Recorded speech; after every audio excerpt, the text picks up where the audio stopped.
Call your mum.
Morning, gamers.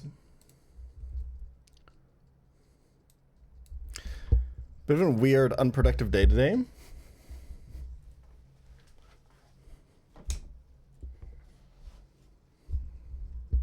But we're here. I can tell that I'm a little bit unfocused today, so I'm gonna take the fights as slow as I can.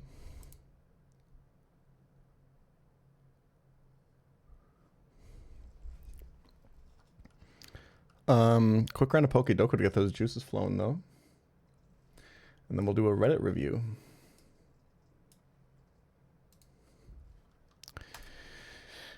A normal type from Galar, huh? Starting off strong.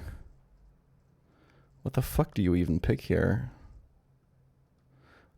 I'm already fucking lost as shit, man. I'm skipping this one for now. A legendary from Galar. I can never remember what generations a Rude is from, but I think it might be a mythical anyway. You know what?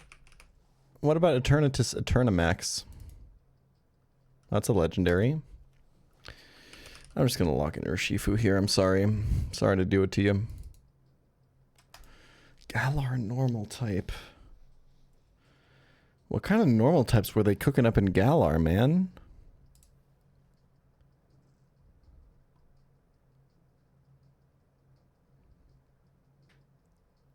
Oh. Wait, no. Fuck. I have no idea. Oh, what about Lanoon Galar? Normal type from Paldea. That's an easy squawkabilly white plumage. Legendary from Paldea. I'm gonna slam the... Armor Rouge doesn't count, right? That guy's not legendary at all. I have no idea who counts as legendary and who doesn't in that fuck-ass region. I'm gonna be so fucking for real with you. Like, I'm about to go Miraidon, I swear to God. Like, I don't think Walking Wake is a legendary.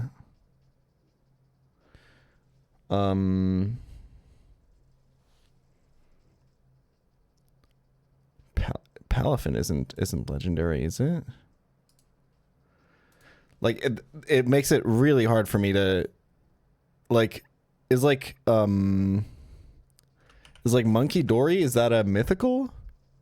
Pecharunt, is that a mythical? I don't know. Like, I literally, I'm slamming it. All right, cool. Paldea, Area 0, Dark type. That's a little bit easier, I think. I could just go low kicks, I guess. Yeah, sure, why not? There's like King a bit and stuff, but wait, we could do. Wait. I don't know, man. I'm going low kicks, but it's a bad answer. Normal monotype. I'm gonna go my personal pocket pick Minchino here. A monotype legendary is gonna be Silvally from my end. And a dark type monotype is going to be Persian Alola. Okay. I think this is a terrible round. Apparently not. Apparently we're top 95%, 5th percentile. That's okay. 5th percentile is okay. We got 2nd percentile yesterday, just saying. Part 2, caught up in plot, he'll overreact. Is this a hidden?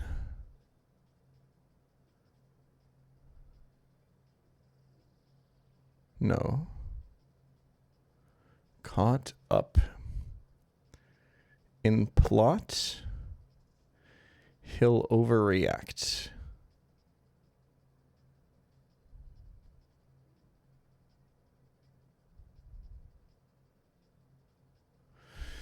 It looks like it's a hidden. Otello? It's an Antlet. Does Otello overreact?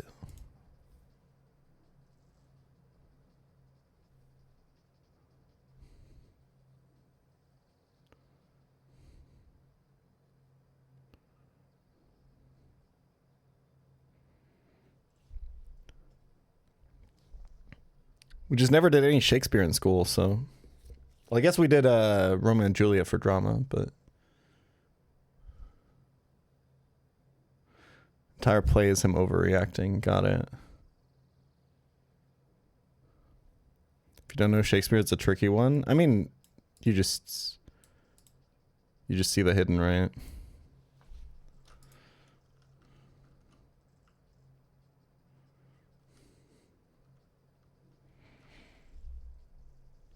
German overreaction. Oh yeah, let's see you solve. Let's see you solve a minute cryptic where the answer is a fucking Leiden des jungen Werther character. Let's see you solve some clues about Kafka. The trial.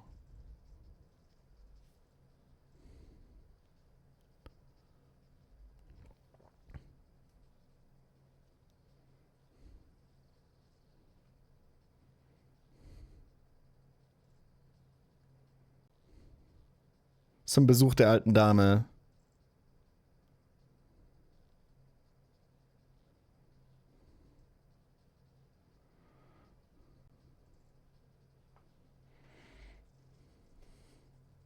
Whenever my girlfriend gets really drunk, she starts just reciting the entirety of Der Erlkönig in a really dramatic voice.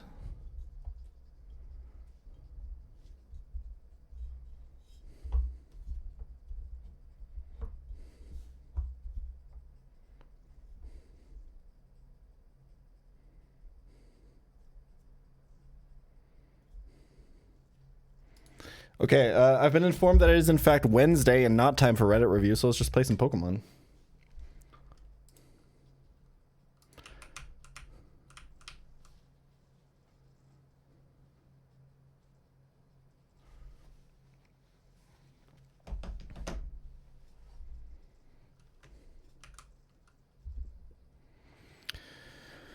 Okay, we're in Eternal Forest. We'll take the fight slow because I can feel that I'm not locked in today. So we'll play extra careful. Try to not let the dopamine demons win. The dopamine gremlins that live in our brain. We'll try to keep them distracted and away from the controls.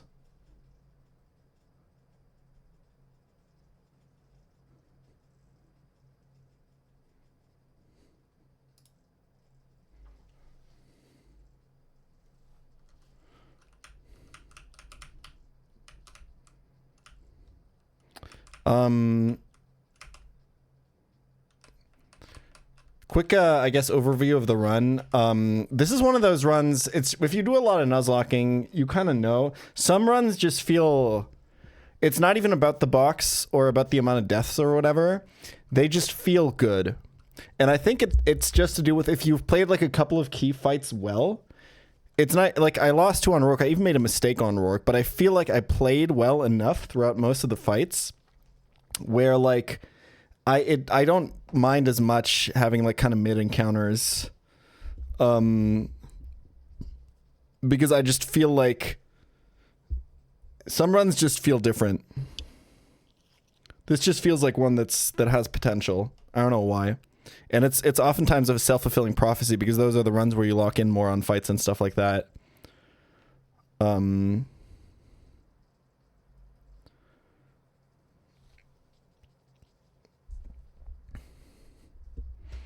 Like, if you've just done a lot of runs, there's just runs that give that energy of, like, a run that's going to PB, you know? And I'm not even saying that run has that energy yet, because something could still absolutely go wrong on Gardenia or Eternal Forest. Our Gardenia is not looking very good, but this run definitely has a lot of positive energy. It's just when I think of this run, I get excited.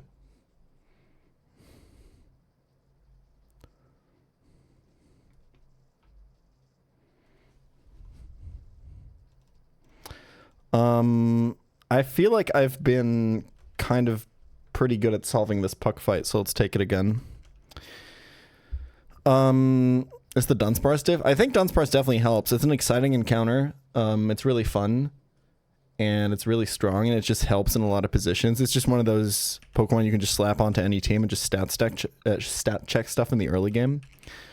Let's think about how we want to take out this coughing. We don't have good options for it. No psychic type in this box really hurts for situations like these. But, I mean, that doesn't really make me want to take Trinculo either. Especially because if we take Trinculo, we have to take Mercury after, and I don't think this is a good box for Mercury, so... Like, pretty much the only times I would actually do Mercury is if I had exactly Shuckle and Golbat. What's up, Charlie?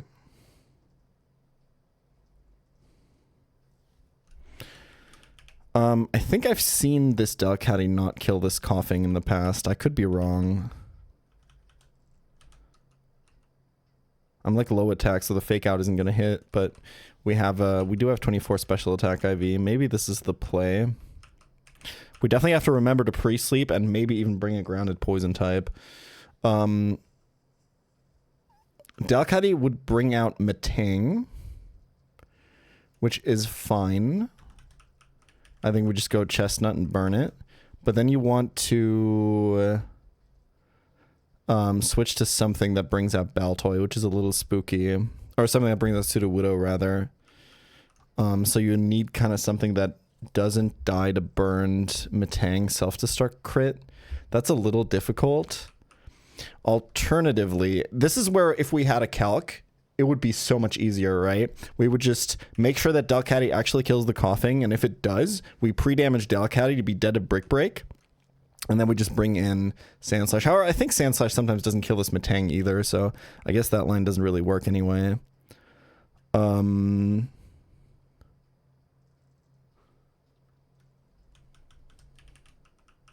So now the question is there something we can switch into Metang that will not die to burn self-destruct crit and that baits Sudowoodo? Because the thing is, because I don't think anything can handle the Baltoy threatening to explode, right? That's kind of the issue. That's why we want to bring out the Baltoy last. In these fights that have a bunch of boom mons, the way you kind of want to approach it is you want to check which Pokemon can my box not handle, or which Pokemon is my box the worst at handling if it can explode. And you want to route the fight in a way where that Pokemon gets hit out last, right? So in that case, that's Baltoy, because Chestnut can be in on both Metang and Pseudo-Widow and just kind of Will-O-Wisp them recover and just kind of wait for them to die.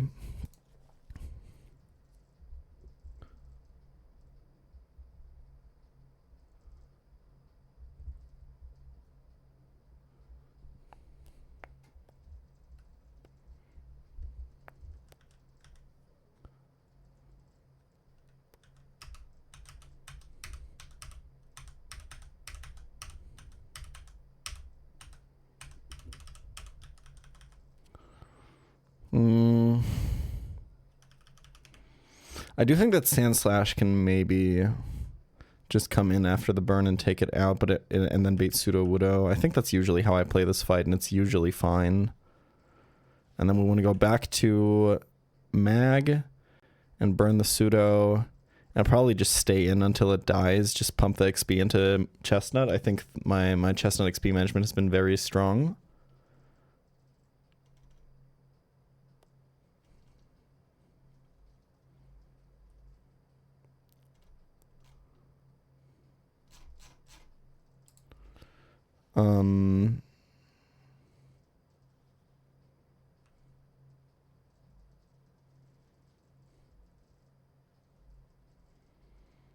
What mon do you think is the best encounter early game?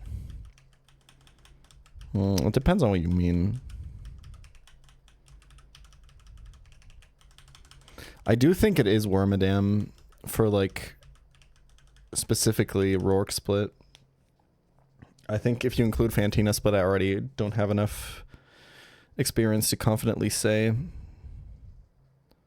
I think for me personally, it's Shuckle. Because you just, especially if you play blind, or if you play Calculus / blind, you just can gain so much control with a defensive Pokemon that can Encore stuff. The value in Wormadam is, like, yeah, it does solve a lot of things that are otherwise very hard to solve, but, like, the real shit is, like, the roll compression on Rourke allows you to be so flexible with your encounter routing, which is really important for people that kind of get deeper runs than me, because they want to delay a bunch of early game shit and a bunch of encounters and stuff and a bunch of evolutions, which you can't really afford if you don't have the Wormadam early, you know? I've had Luxray on Fantina Split, not on Maylene Split. I know that Pokemon's ridiculous, though.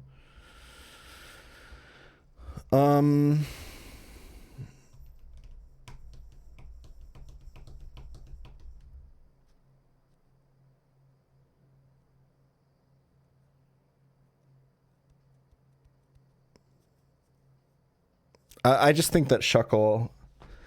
I would say that Shuckle solves a similar amount of problematic fights to Wormadam, if not more. But obviously is, like, way worse for encounter routing, right?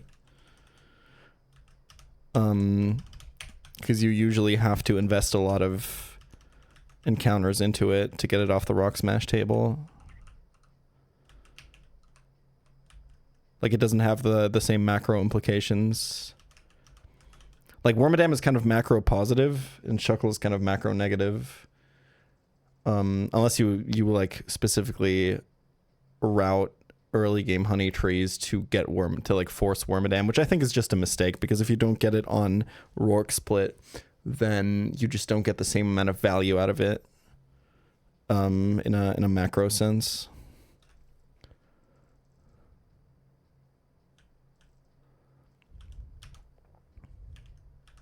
Okay.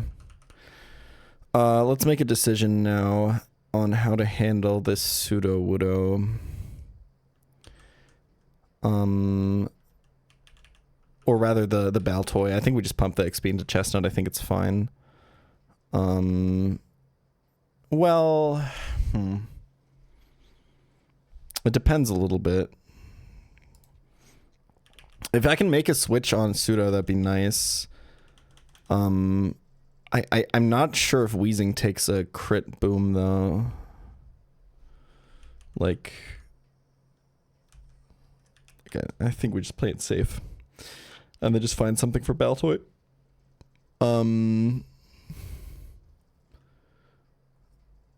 What is the Baltoy answer?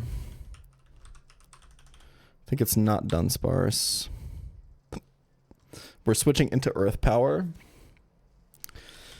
Vespiquen would be fantastic, but I don't think we have that option. Just too many poison types in this box, man. I think we'd have to go like Fearow and just tank a Charge Beam. Yeah, I think that's fine. And we'll bring this guy as backup, and then we want a grounded poison type, I think, to pick up the toxic. Well, we can just go Pecha Berry on Chestnut, actually, and it's like completely fine. And then we actually do, but let's bring one. Let's bring like Swalot, I think. Seems good to me. Or Arbok, I guess, is the most disposable. Yeah, let's do Arbok. Okay. Level-wise, I think we can usually afford 26 Delcatty here. We can definitely afford 26 Delcatty here. I think everything else is fine. I think you want to leave a lot of room for XP on Fearow, because it might take a lot of XP in the gym trainers.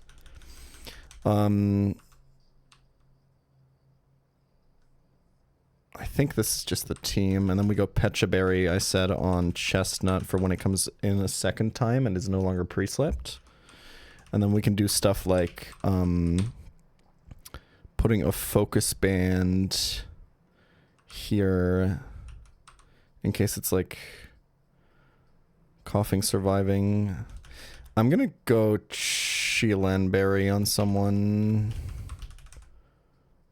probably on Arbok, in case I really want to switch in and catch an explosion, in case shit goes like super awry. And then I think it's probably worth it to like, because if we're bringing out Dunsparce, shit's probably going down, so maybe putting an Oranberry here isn't the worst idea. And then I'll just go, not that it matters, but I'll go Quick Claw on this guy, I guess.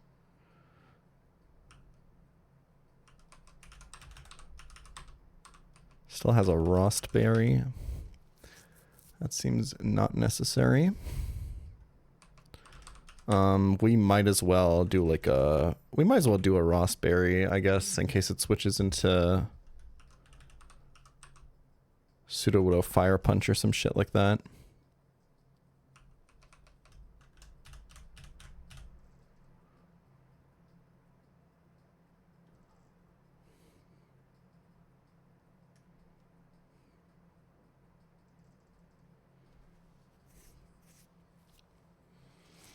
Yeah, resetting for encounters is, like, always going to be optimal in any game ever, right? But, like,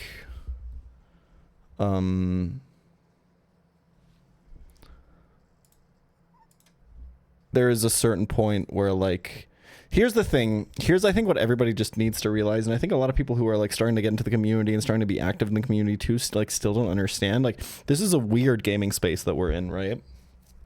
Like, so much of Nuzlocke is like culture. It's a self-imposed rule set and has always started as such.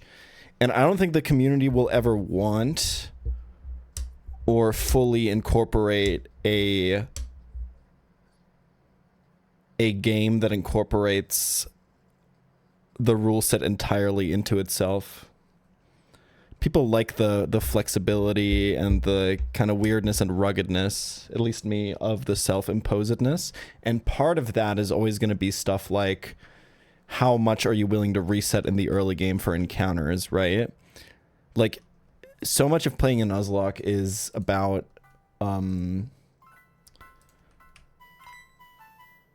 deciding for yourself what the most fun rule set is going to be,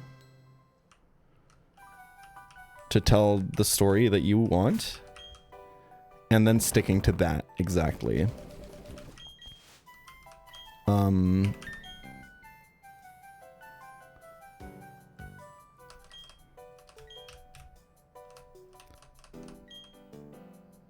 And no amount of game optimization is going to and no amount of changes to a ROM will ever get rid of that part, in my opinion. Like even in Run and Bun, which is a very well-balanced game that has a lot of stuff already incorporated, there's still so many people that play that game in vastly different styles.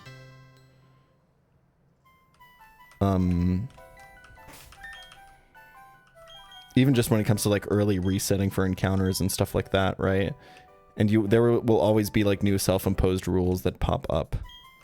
And I think to a lot of people that is, especially if you're new to the community, or if you've been in the community and haven't really reflected on this, that is a bug. That is like something that's wrong with this style of gaming.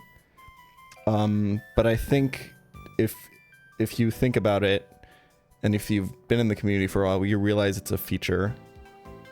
And it's really important to the community that everybody has their own individualized rule set and their own individualized run. And I think it's something that is really hard to communicate, or for people who come from other gaming communities to fully understand how that part of the community works, you know?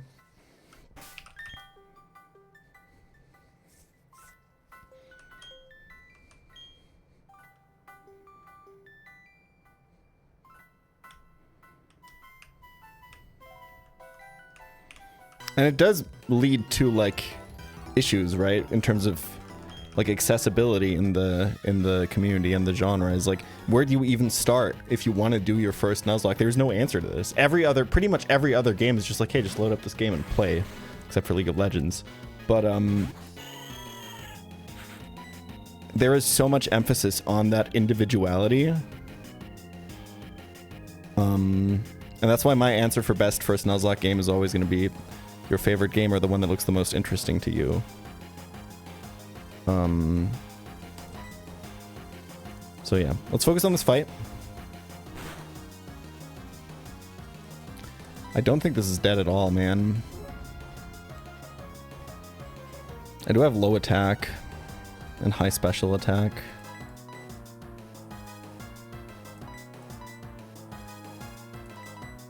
This might be dead.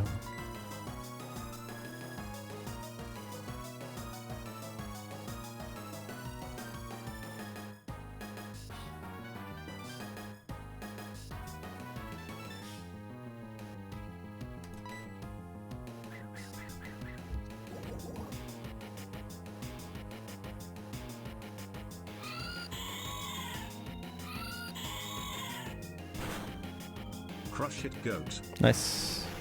Don't have to worry about Custap Berry explosions. I think I would have just gone to Arbok if that had survived, because I have Chillin' Berry. Okay. We're going to burn this with Chestnut, and then kill it with Sand Slash, because we want to bait Sudowoodo before we bait Baltoy, so that Baltoy is last and can't explode.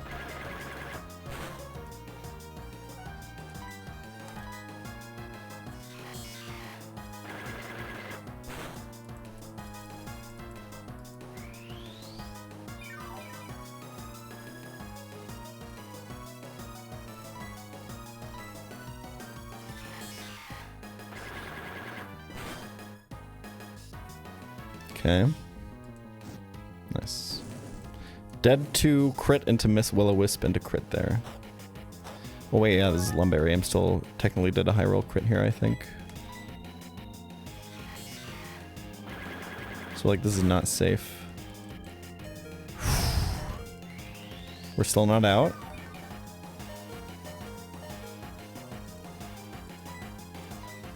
It's a high crit move. Just keep it steady. We're chilling. We're making progress. Just in terms of recover PP economy here, it would be nice if we didn't get crit this turn.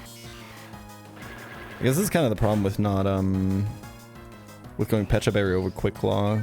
Maybe I should have found a way to like weave in the Gulp and Switch in or something. I think I could just do it, on pseudo, but I mean we have Pecha Berry now, so it's fine. Want to hit this Will-O-Wisp as well. We have to get pretty unlucky, I think, to not win this matchup. Remember, Chestnut always has the same stats at this point. I think for this guy to actually 2-would KO you with crits is just, like, unlikely in terms of rolls.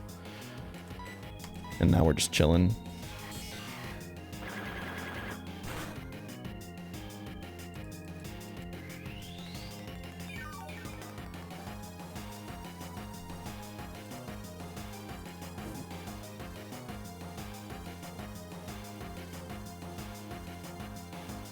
Squirk, what the fuck, man?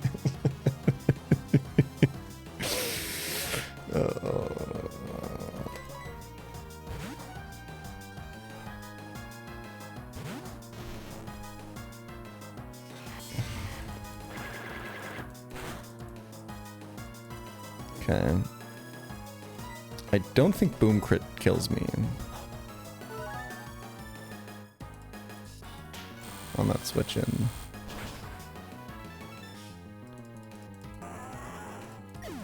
He did used to be Naive Nature and is now Quiet Nature. That's true.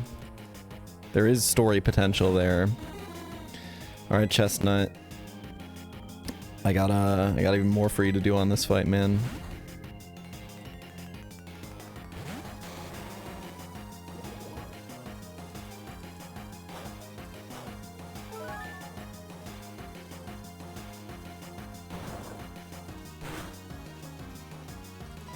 But this is a lot more chill.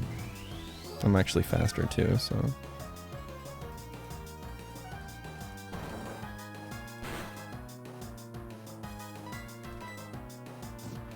Nice. I don't think I've missed a single Will-O-Wisp with Chestnut yet this run. I think I missed the Snover.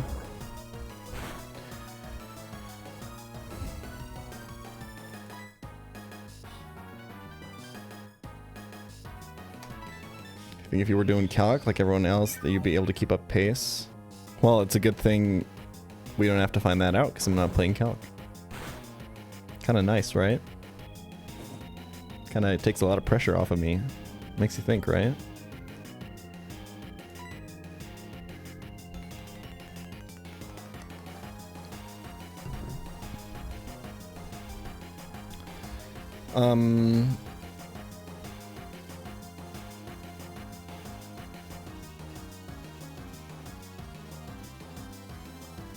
So I want to, I mean, like, I kind of want to divert just a little bit of XP off of Chestnut here.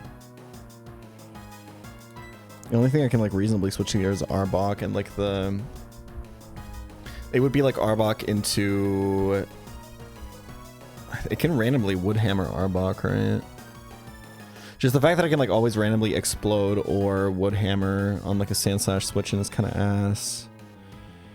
I just know that I'm probably going to use Chestnut a lot on Venus as well. And, maybe I don't have to. We'll see. And then I'm obviously using Chestnut on Uranus Francisco. I think it works. I think it works out. Like, you can beat Chestnut 28 after Forest and actually be, like, exactly fine. Let's just stay in, I think.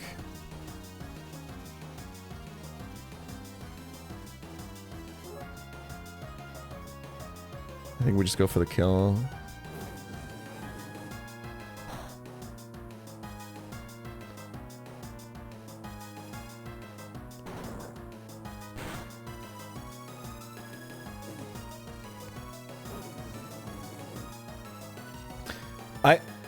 Correct me if I'm wrong, I think the only other person doing Calculus is Zephyr now, right? Because Moxie started using Calx.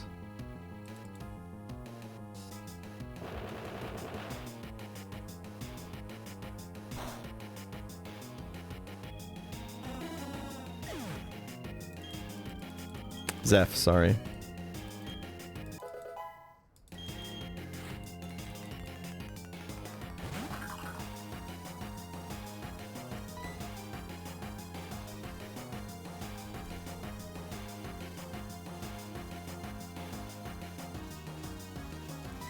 Should always be Earth Power.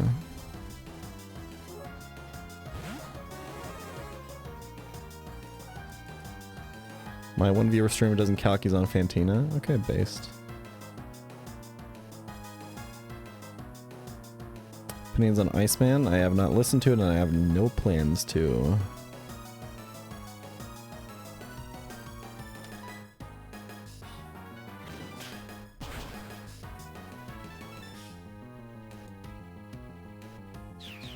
Don't think I'm dead to crit, but you know what? Now that I think about it, I might be. This thing does a lot of damage, man. Never mind. I'm the GOAT. There's no way this can go first now, right? It's Life Orb, yeah.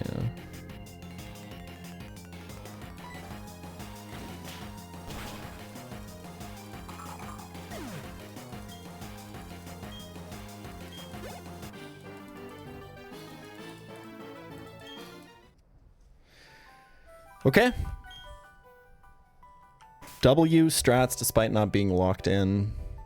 We're chilling. I think I have a pretty good Firo lead on this next fight. Firo should lead into the speed roll, I think. It is plus speed bead roll, but Firo is just so fast. My Firo XP is pretty good. It's going to get a lot from bead roll. And I do kind of want to stop using it at 27. But I don't know if I'm even bringing it to Terra Luna, to be honest, so...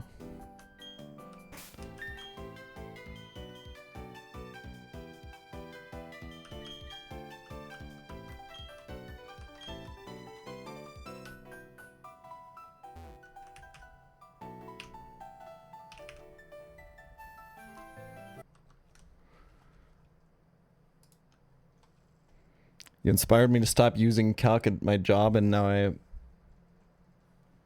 now I lost my job? What are you, a civil engineer? That's probably not good.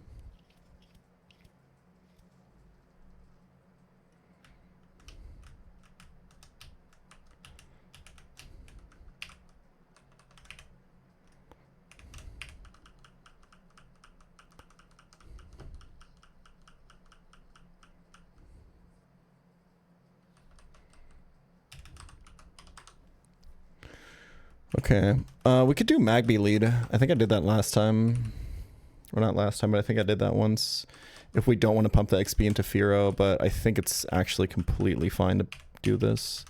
Is the baiting good? I think is the main question. I think either baits Pupitar, but this always baits Rock Slide, which is kind of better.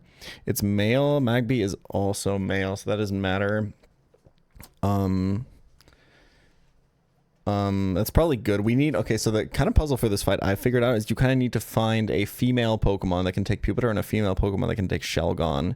And generate tempo off of switching into attracts. Which is a really cool theme for a fight named Galactic Venus. We have female Dunsparce. I think that this can probably take on Shelgon.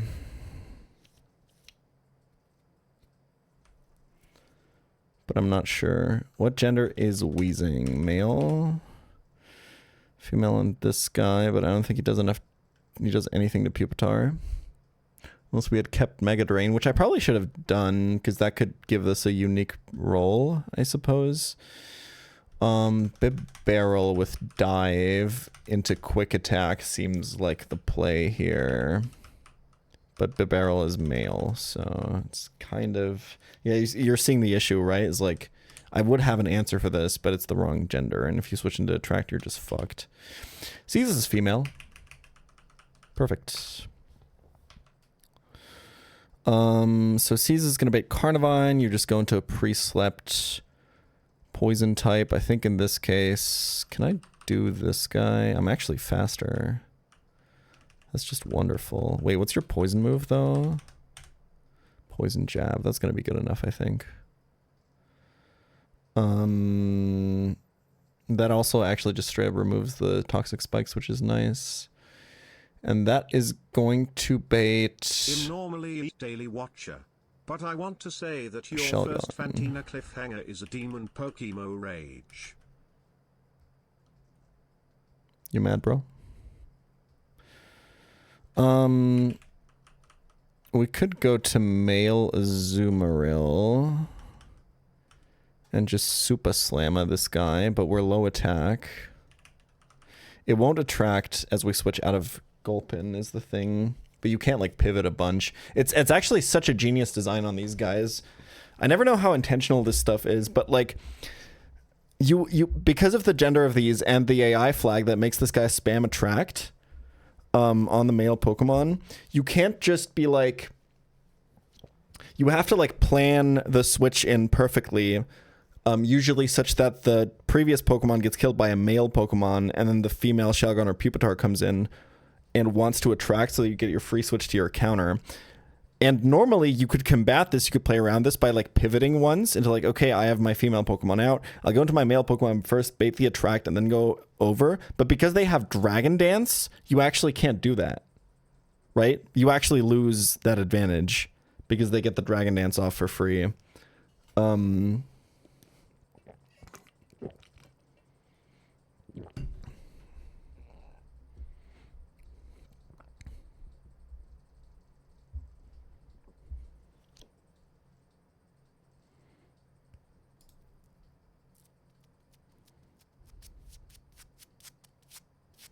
It's just a really cleverly designed fight.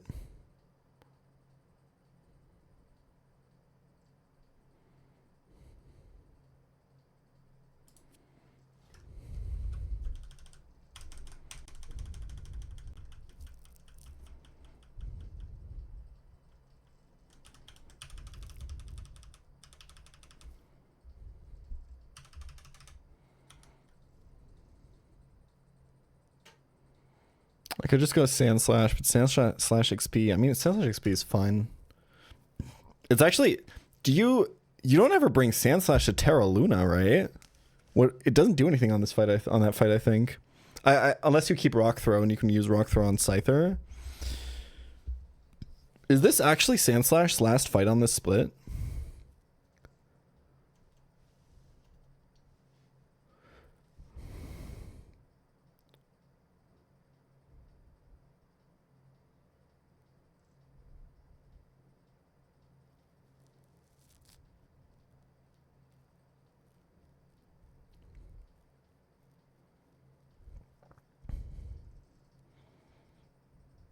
Why does he D-dance instead of attract? Well, he would D-dance if you had your female Pokemon out. Basically what I'm saying is if you kill the previous Pokemon with a female Pokemon, you can't do the free switch because he wouldn't use attract. He would use Dragon Dance. Which is maybe fine if you go into another female Pokemon that can take the +1/+1 guy, which is what I'm doing here. Probably. But I think there's a lot of positions where that's just not possible, right? And then you would want to pivot to get the free switch, but you can't take advantage of that free switch because it's not actually a free switch because you can Dragon Dance as you pivot.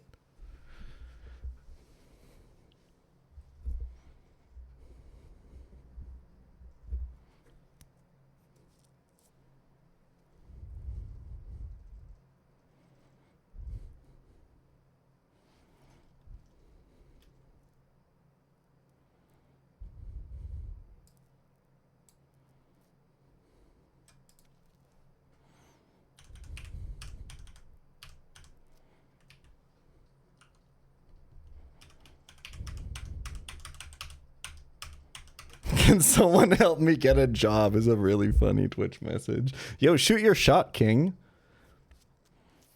I think this is Sand Slash's last fight on this split. I think we just go 28 Sand Slash for the Shelgon.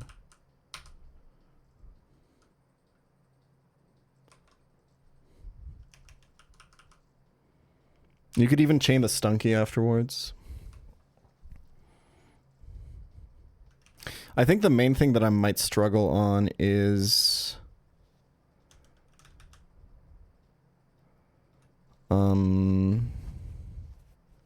do I maybe want to kill Carnivine with a male poison type, actually?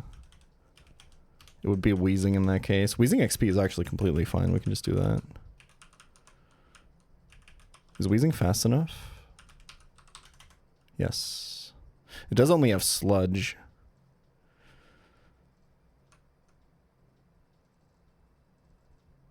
Makes that a little bit harder. Because I don't think it actually kills the Carnivine then. So... But you will still not get sleep powdered, so it's fine. Okay. Okay,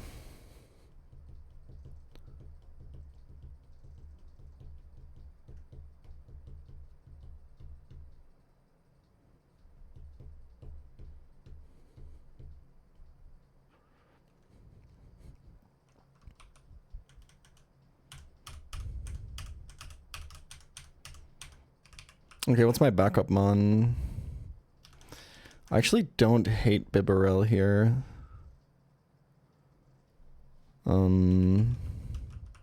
It's probably just Chestnut though.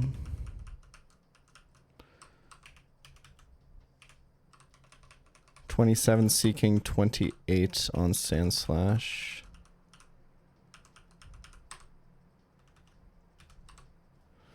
Keeping Mudshot.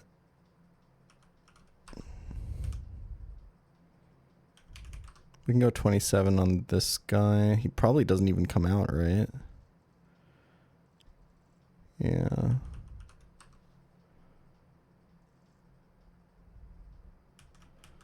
Okay.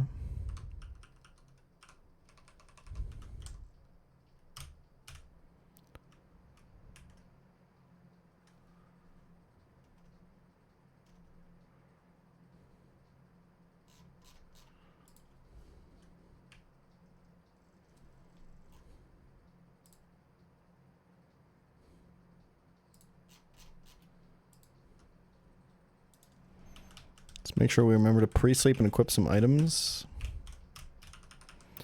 Not a lot to think about. Most likely to be sacked is probably Seeking.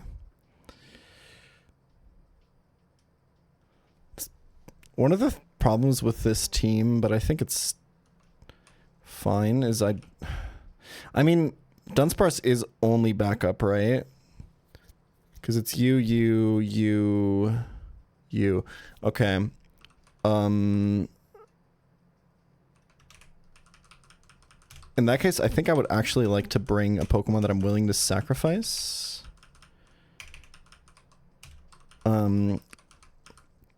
If your box, if your line allows for it in a fight and you just are bringing backup Pokemon, sometimes it's good to look at your team one last time and be like, if I was in a really bad situation and I had to sack with this team, who would I sack? And if there's no Pokemon that you're like okay with sacking, it's maybe time to swap someone out. This is why I like the focus band being in this game, because it's just a reminder of that, you know? Because you generally want to put it on the Pokemon that you're most likely to sack. That's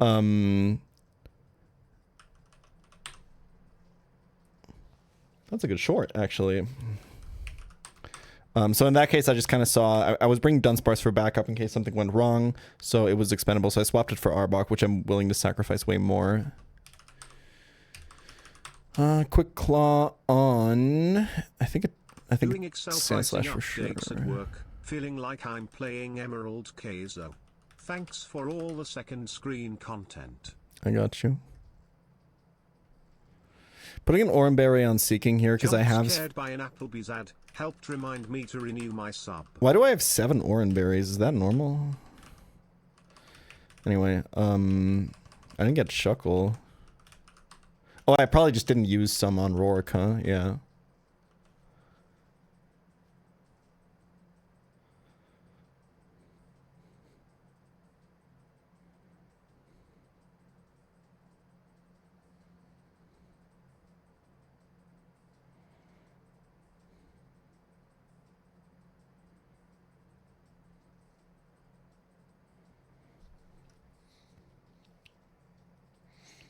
Okay. I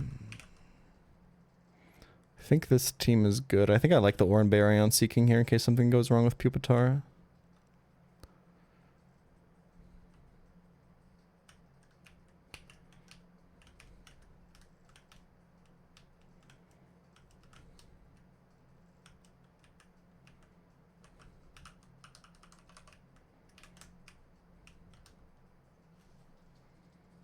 Yee-haw.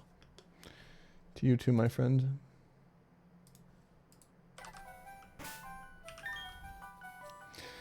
I think my levels are good, right? Looks good to me.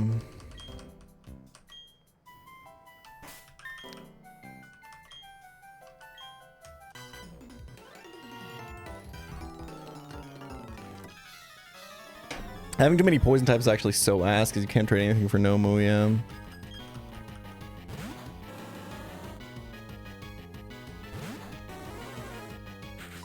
Alright, quick little Furo kill. Furo XP is actually so fine right now for this box, so I'm willing to take a high XP kill here. I think the Furo that I had that swept the first gym trainer in Gardenia's gym was like almost a max attack Furo, right? I don't think a Furo of this caliber can do that.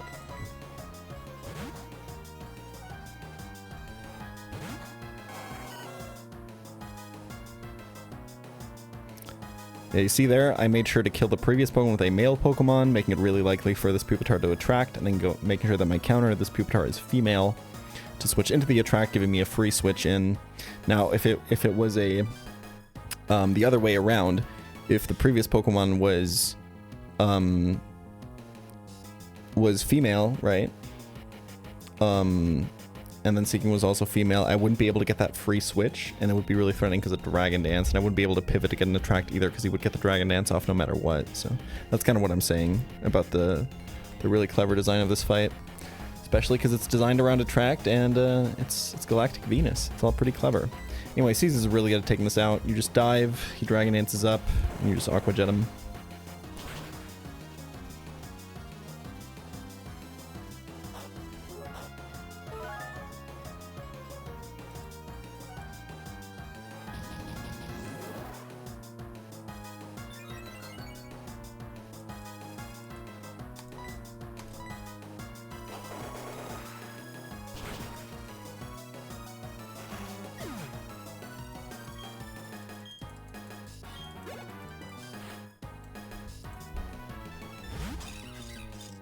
Okay. So this should be very likely to be a sleep powder.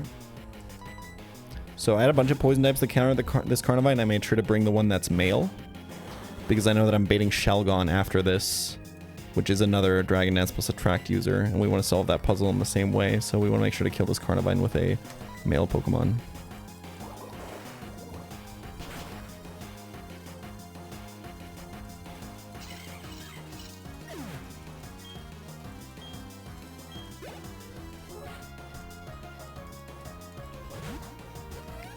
Alright, it baits Stunky. I'm dumb as fuck. Obviously, it baits Stunky. But my point still stands. This is really awkward.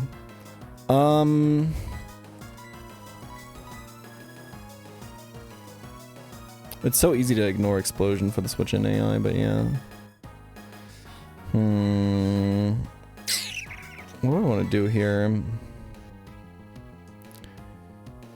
So, the only real answer is Chestnut, unfortunately. I could burn it with Chestnut and then just go to Sandslash to kill it. I think that's probably the safest line.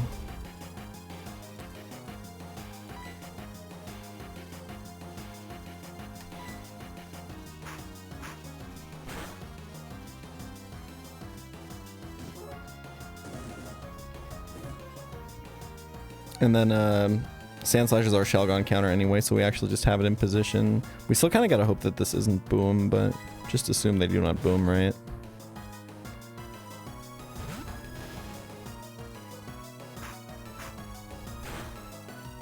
A bit of chippage.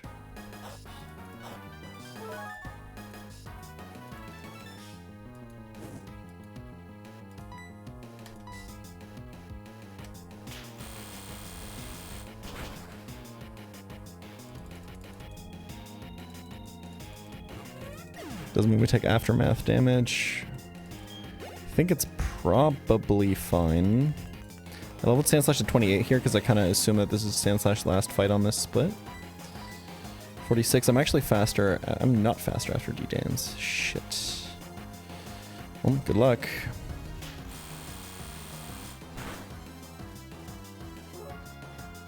Okay. We are in trouble. We're definitely dead to crit. We are in fact slower. has 48 speed. I have a quick claw. None of my priority moves kill this. I could go to Arbok for the attack drop. It's worth noting that Dragon Dance only has 1 PP, so he can't Dragon Dance again. I think Arbok is a decent play. Yeah, it's faster. I think Arbok Crunch probably kills this. Yo, Sand Slash Arbok combo, we're like that, like a Rocket Bread or something, man.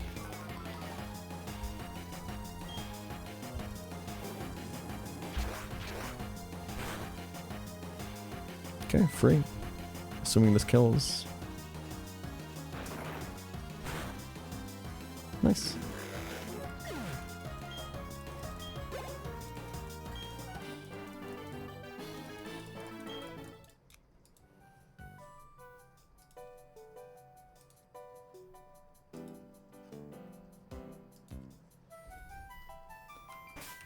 Okay.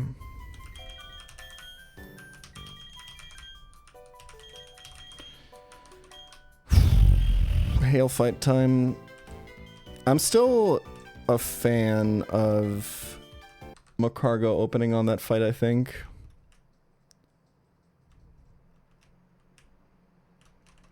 I think it's pretty good. Bringing out Wormadam and... I think the thing that I did wrong last time I did Macargo opening is you need to bridge the gap somehow and you need to kill the Clefable, the Clefairy.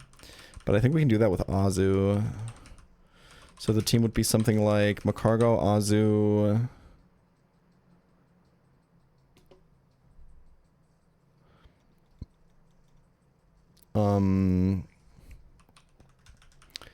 Sea King, Bibarel. Oops. I mean, Dunsparce is probably pretty good, but we have to think about Kadabra.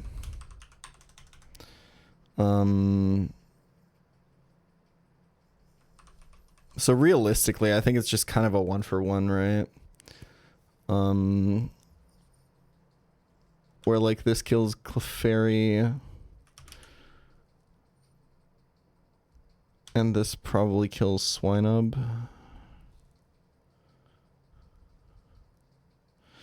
Swinub is a little bit more of an issue. You kind of just want to stat check that guy. I think we go Dunsparce, right?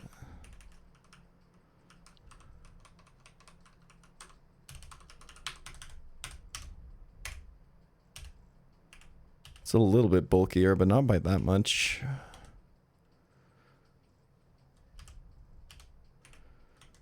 But, there's no speed thresholds here that are being broken, and I think it's a 2-hit KO either way. I mean, like, I guess this will just kill, right? There's kind of not that much. What, oh, wait, we get Secret Power Sleep added effect with Dunsparce here. That's actually kind of massive if we encounter the fight in the grass. I think we just bring both. And just play it a little bit more flexible. And then we go last Mon has to handle Kadabra. And I think it's just Delcatty and time the switch in correctly. Like usually this Wormadam is being killed by like a Melodich or something. I don't really see a better option, so...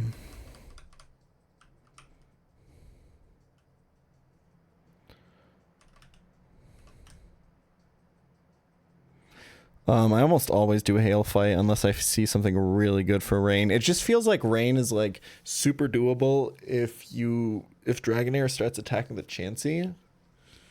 It just feels like, even though Hail has like 2 Pokemon that have Focus Band and Snow Cloak, and one that has Snow Cloak and Bright Powder, it feels like Triton and Neptune are actually more RNG dependent because you're so reliant. Because if the Dragonair ever starts like firing Dragon Rages into your side, you're stuck with it firing them forever, right? Because it just constantly sees lethal. So...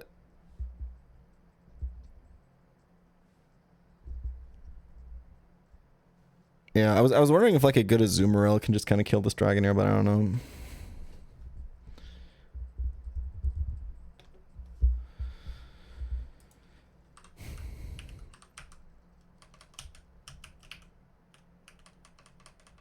Yeah, I guess we need more overlap with the with the card game communities, man. We gotta stop borrowing borrowing terms from like other unrelated communities, because it's probably the most related to us.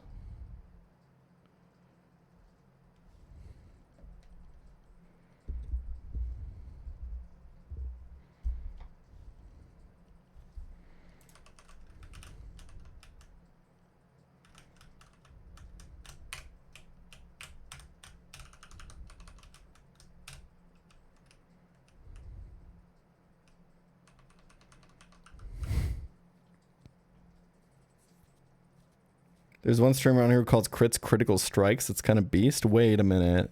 They're cooking.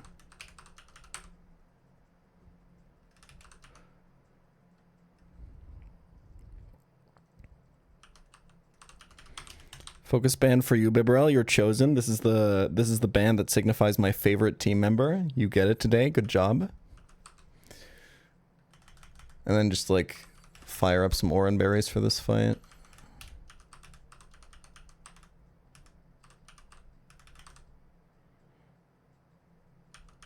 Focus band is kind of ass in a hail fight, huh? Let's just go oran berry on everyone. And quick claw on chestnut.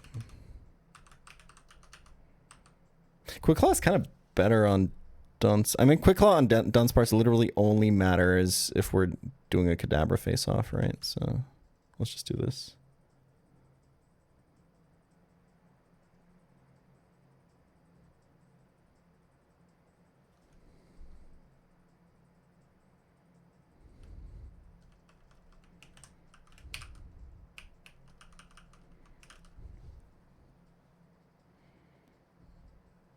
How many DPT on those glasses? I'm like a negative 3.5 Andy. But apparently the biggest problem for me is, I don't know what the term is in English, but like there's like a twist to the eye cylinder or whatever. There's like and apparently mine are like giga twisted. I feel like my optometrist said something about like 500 degrees, and I was like, how is that even possible? Doesn't it just loop back around?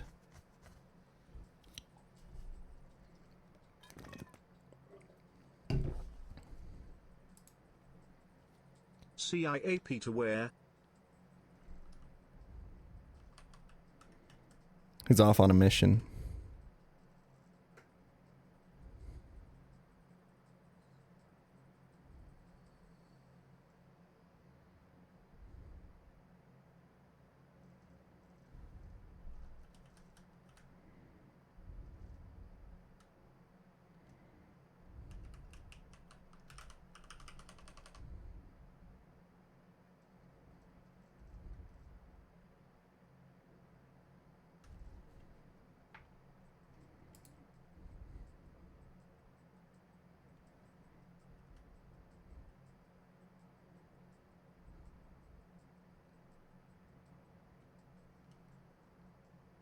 Magic Con in Amsterdam, no.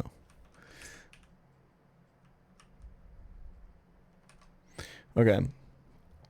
Got back into Yu-Gi-Oh! Goat format recently, though. Dude, for my birthday, when I had my friends over, me and my friend I had like a 2-hour best of 3 Goat Control versus Chaos Turbo match. And it was so intense that like my other friends started gathering around us and like all got really invested. It was super sick.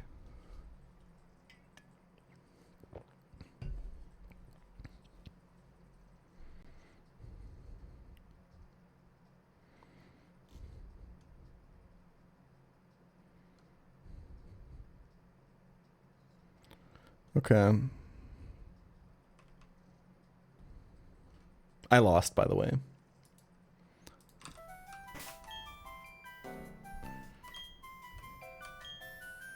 Didn't draw a single Trinity piece in game 3. What are you gonna do?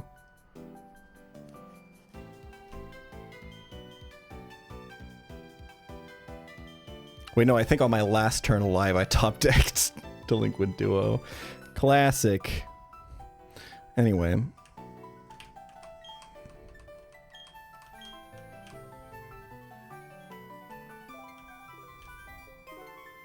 Can you explain pre-sleep? Yeah, so basically in Gen 3 and Gen 4, sleep turns are preserved between battles.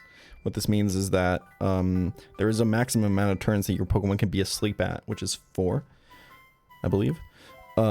So in theory, if you applied sleep over and over to these Pokemon, had them attack 4 times in a row and they were still asleep, you would know that in the next fight, no matter what, they would wake up on the next turn.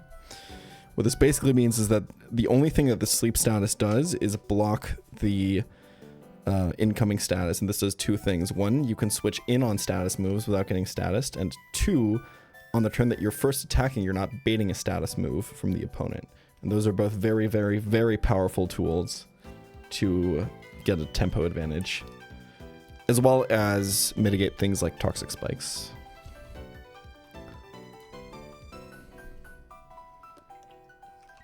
Platinum Kaizo has an NPC that automatically applies a 4-turn sleep status, instant wake-up status to all of your Pokemon. Because the game is designed around it. Because that's just how hard the fights are.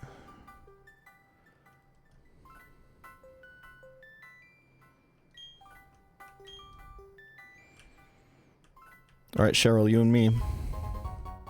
Yo, it's pChal.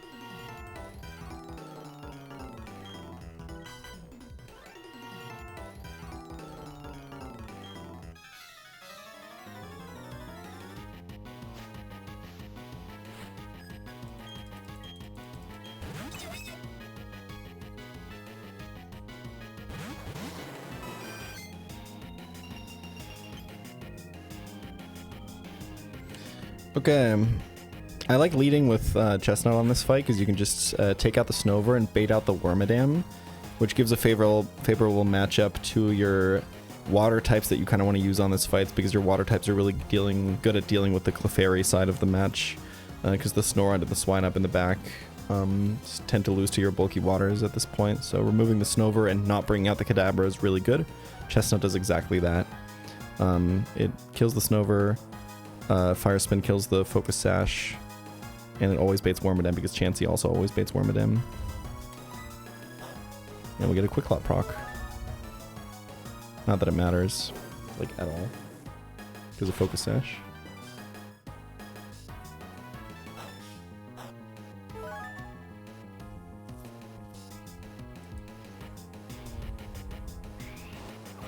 W targeting. Nah, would like to see the targeting into Clefairy there, actually. Unless the Azumarill always kills, I guess in that case it doesn't matter.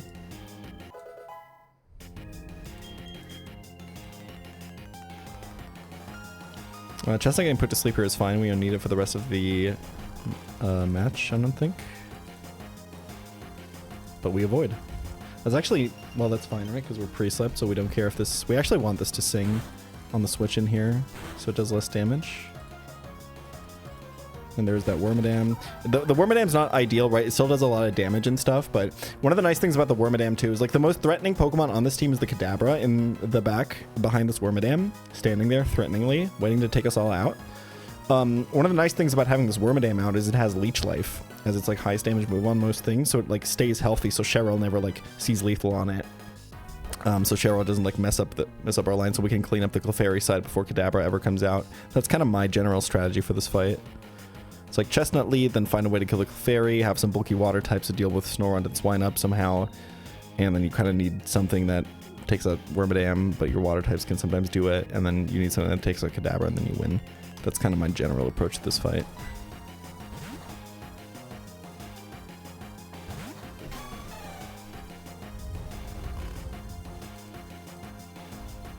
We don't get Switch AI here from Natural Cure AI from Cheryl.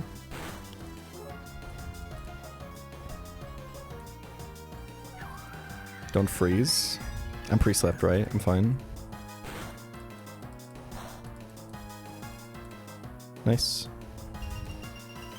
We are huge power Azumarill. We are unfortunately one attack Ivy. which matters a lot on a huge power Pokemon because huge power doubles your attack, but it doubles it after the IV stat gets added. So essentially your IV counts double.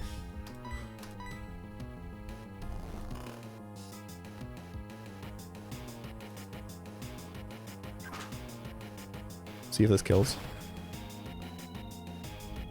Nice, clean.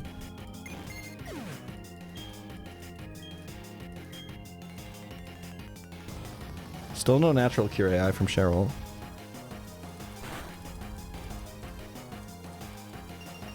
And like the Wormadam isn't nothing, right? It still does a lot of damage into you. It's not like you just have a 1v1 with the other side, but Cheryl usually also does something and then also absorbs like moves for you from the Wormadam and stuff like that. So it kind of evens out to be almost that.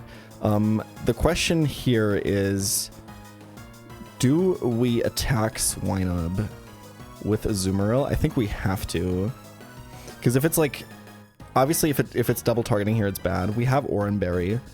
But I think double targeting into a healthier Pokemon here is kind of the same position, right? Because we never got an attack off. Cheryl's going to not do anything for us this turn. It's possible Wormadam sees a kill into Chansey, actually, so maybe Azumarill is fine. The only thing is, if Swinub decides to attack into Azumarill, it will probably trap us with Sand Tomb, which can get ugly. The Swinub is Snow Cloak, so it can dodge in the hail, and it's got a Focus Band, so it can like randomly survive. It can get really fucking annoying if you're trapped with this for a while. It also does a fuck ton of damage. I believe Ice Ball is like Ice type single target Earthquake, basically. Where it's like, and it's also got like flinch and freeze chance, so it's just kind of like better Ice Fang, I think is how it works. I think it might also see kill into Chansey though. So I think we have a good shot at just kind of clicking Brick here, to be honest. Yeah, there's the Ice Ball into Chansey. We kind of don't want to see this kill, but it probably will. Okay, perfect. Oh my god. Wait, Cheryl, you're kind of cooking? Wait, is Ice Ball the one that's like disgustingly powerful? We hit through Snow Cloak. And we didn't hit Focus Band. Perfect. We have a huge advantage right now. We have so much power left in the back. Yeah, Ice Ball is 120-70 accuracy. Ignores accuracy check and hail. Okay. So it's just Ice type close combat with no downside. Got it.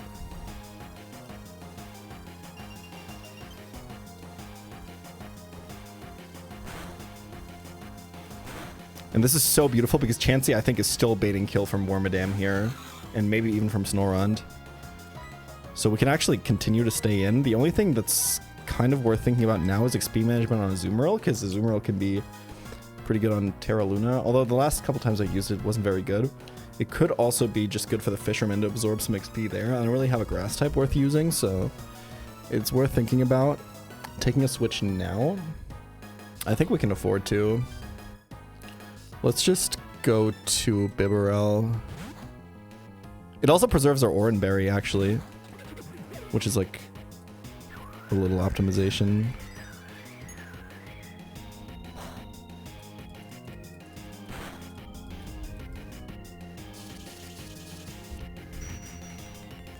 Not the best targeting, but it's fine.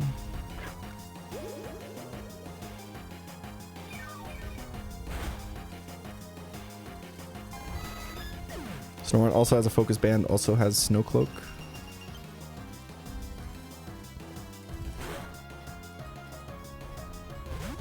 Melodic N, that's perfect. That's kind of what I want to help me kill the Wormadam later.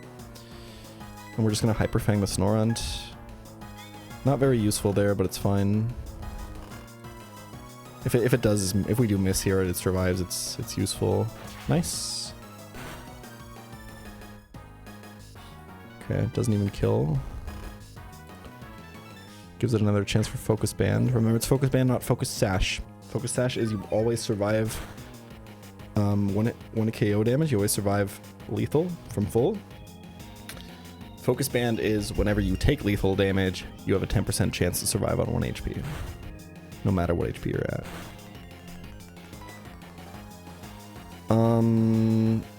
So Melodic was faster here. I kind of want to Quick Attack so that Wormadam takes full single target, I think. No Focus Band. Okay, that's fine. Yes, Focus Sash is consumed, Focus Band isn't. Focus Band can theoretically proc every single turn.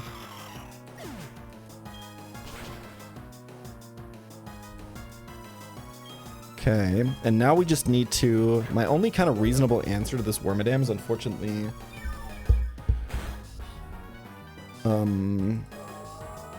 Dalcatty with Fake Out, so we kind of have to time when Dalcatty comes in, so we have Fake Out online. We have to like switch Dalcatty in when Cheryl kills this, which is really hard to time. Although Mischievous burning this would be really fucking good for that purpose. So I wonder if that's the play that we want to go for. And then just kind of sit here with like a bulky Mon.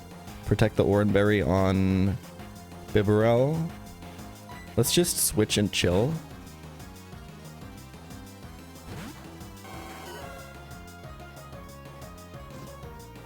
Is this Lumberry? No, it's Bright Powder. Okay, so now there's a timer on this one. This definitely will die. It's kind of hard to time the... With Leech Life, I guess even with Burn it's kind of hard. But it's kind of hard to time when this actually goes down. Because of the Snow Cloak... Bright Powder combination. However, I think Mischievous has Magical Leaf, right? So we probably can actually do this here. So let's just... I don't think it's going to die this turn. I think it might die next turn. Let's just go to Dunsparce. The downside here is if I mess this up, I'm taking a bunch of chip damage on everyone. I don't know why I thought it would go for Magical Leaf. Oh, is this like exactly dead now? This is kind of not ideal, but we have full HP Dunsparce out. I think I can just leave that in on Kadabra if Wormadam happens to be dead here. I think it's close, right? Snow Cloaks and no hail damage. Okay, this is fine. Dunsparce is buffed. And I think Kadabra just sees lethal into Mischievous actually, right? So I think this is just checkmate. Yeah, we got it. Nice. Easy.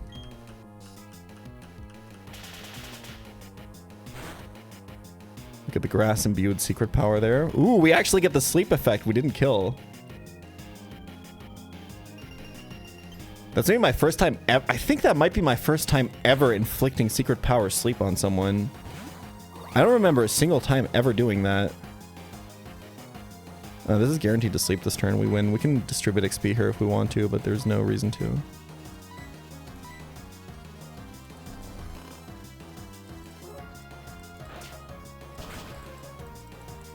Yeah, in the grass, because Dunsparce is Serene Gray, secret power is 60% to put the enemy to sleep. That's actually kind of fucking insane. Wait, we're in the grass on the Gardenia fight. Hold on. Wait, Dunsparce as a Torterra answer?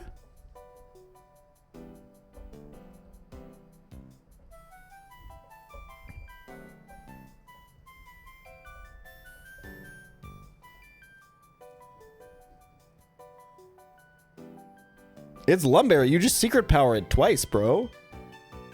But I guess you just get roared. But there's also like just like value in removing the Lumberry then and stuff.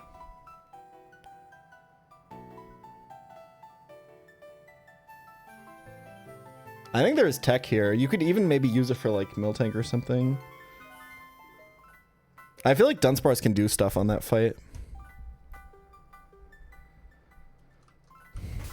I feel like pre-sleep is overrated. I think that you would only say that if you don't play the game, or if you haven't played with both with and without pre-sleep. As someone who's done both, maybe more than anyone else, I can tell you it is fucking ridiculous.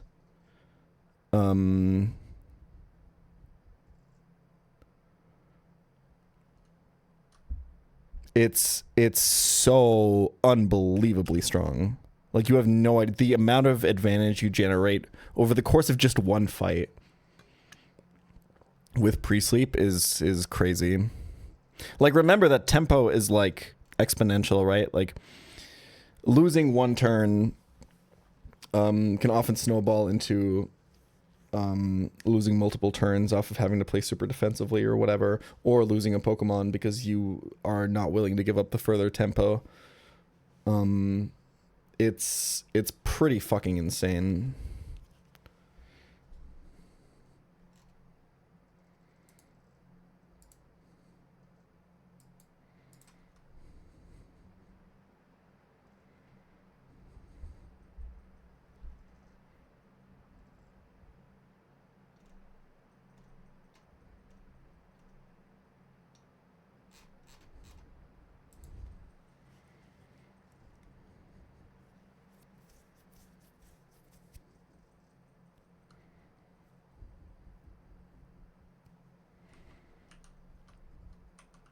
Okay.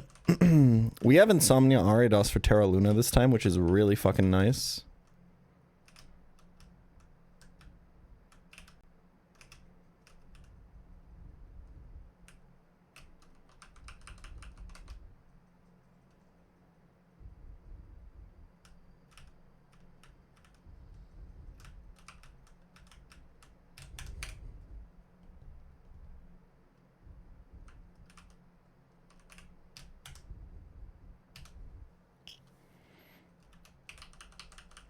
So that's like a pretty easy answer to who we're gonna lead with.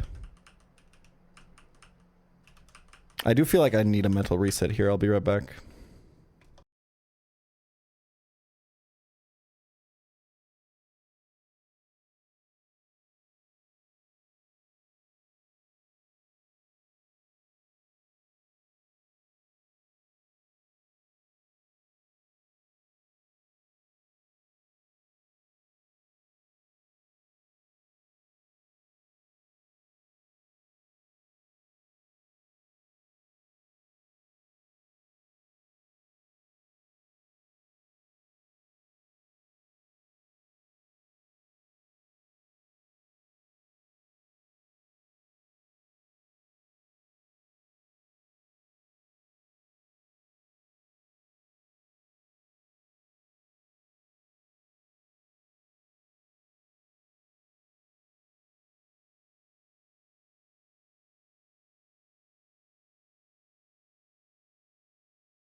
Okay, Terra Luna.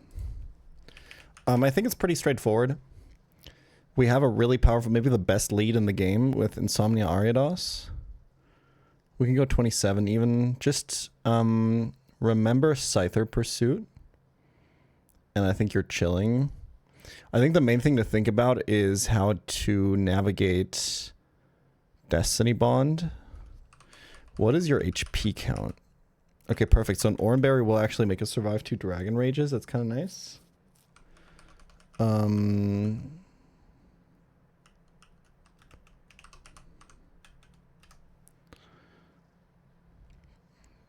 The broken thing about Insomnia Ariados is it's a 50-50 ability, so AI doesn't know that you have Insomnia, so they still can click sleep moves into you if they guess wrong. They basically guess 50-50 what your ability is every turn. Let's go... I think the main thing to figure out is Haunter counter, because you can go Chestnut for Scyther. I really like going late game Delcatty with Perzimberry for the Vibrava. You can do like disgusting stuff like Copycat Ice Punch if Hipini is out, which is kind of not uncommon. And then I think we want to figure out Meditite and Haunter, and then like some more power in the back with like Dunsparce or something.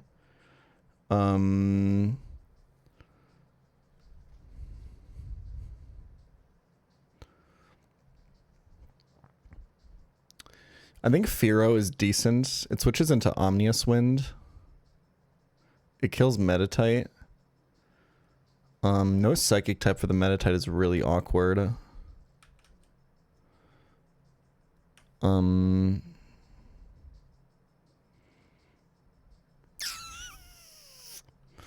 Yeah, the Meditite is worrying. You could go Arbok and Intimate, but then you're baiting Zenheba and you don't really have a switch in for it.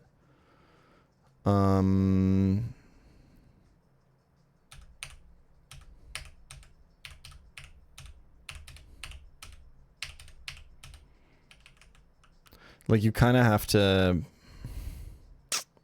It's just so hard to switch into this high jump kick, right? You could,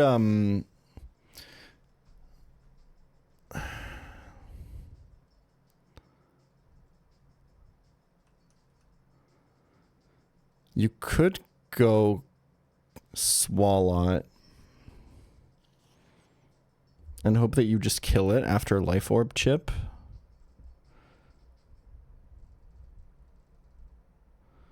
It's not great.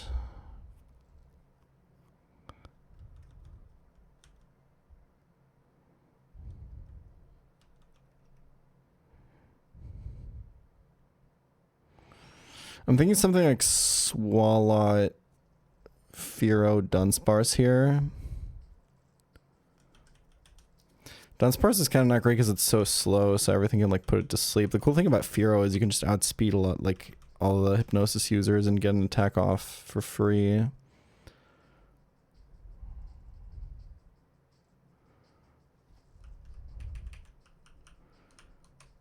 I think Fearow Swalot is good here. We can go 28 Swalot. Although Swalot is pretty good on gym trainers, but might want to go 27 there. We don't really get a...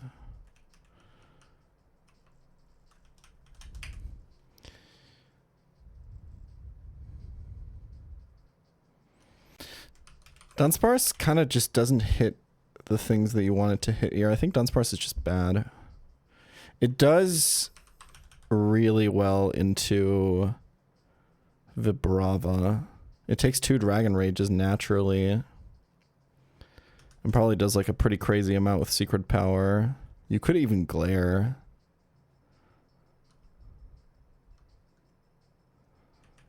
It's worth thinking about.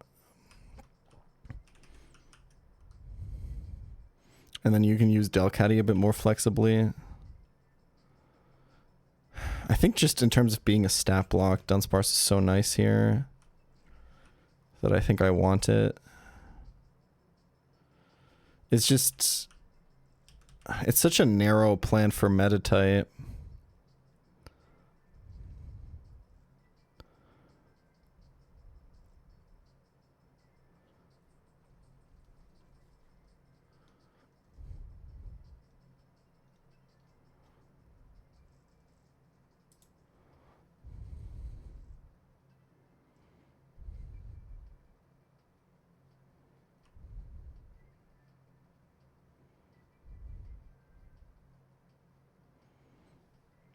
So we're thinking about Azumarill. It's kind of got less utility because it doesn't switch into Omnius Wind.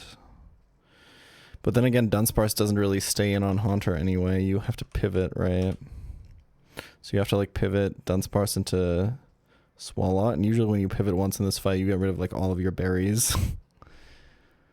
I think this is the team though. I think the only other thing worth considering is maybe Arbok. Does this outspeed Haunter? It doesn't, right? This is 50 speed. Okay. It switches into Meditite and actually gets an Intim off, which is really nice. It's got Crunch for Haunter. But I think you don't want to bring too many poison types.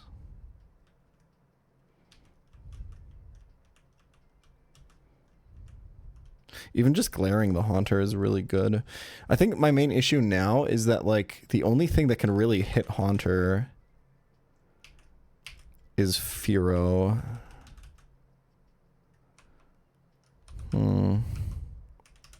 Maybe it's used Dunsparce for Vibrava and actually don't bring Delcatty. Delcatty is so good in late game here, but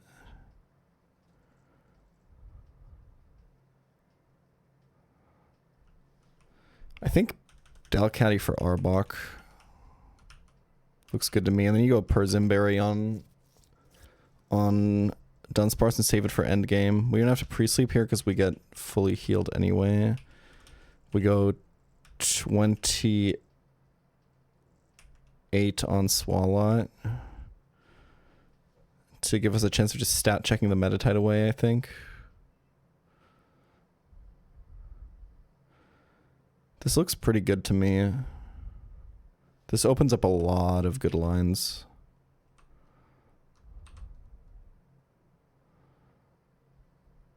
I like it.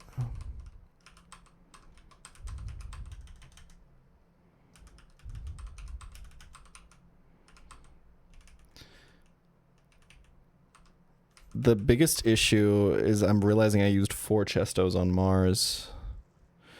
We can definitely give up on using one on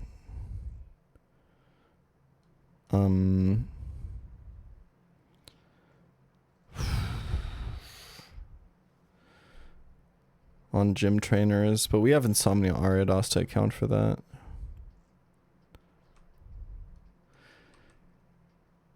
I think the 2 Pokemon that really want the Chesto Berry are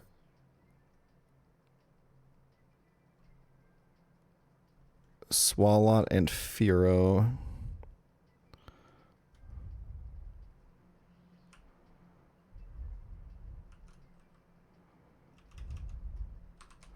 How close is Fearow to 27? Okay.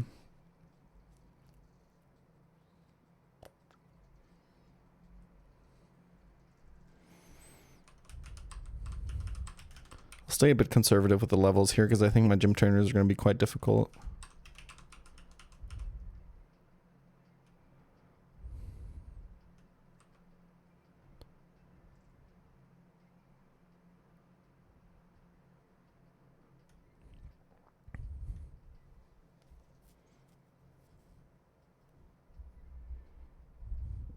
Yeah, I should just pre-sleep on Mars, I think.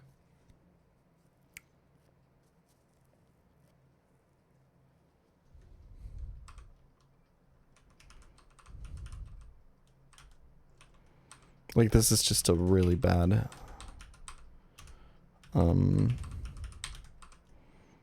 position. We go Quick Claw here and then Oran Berry on Arbok, and it's actually pretty important on Ariados to live 2 Dragon Rages, although we're using Leech Life, so it doesn't actually matter, but I think Oran Berry is still the item that makes the most sense.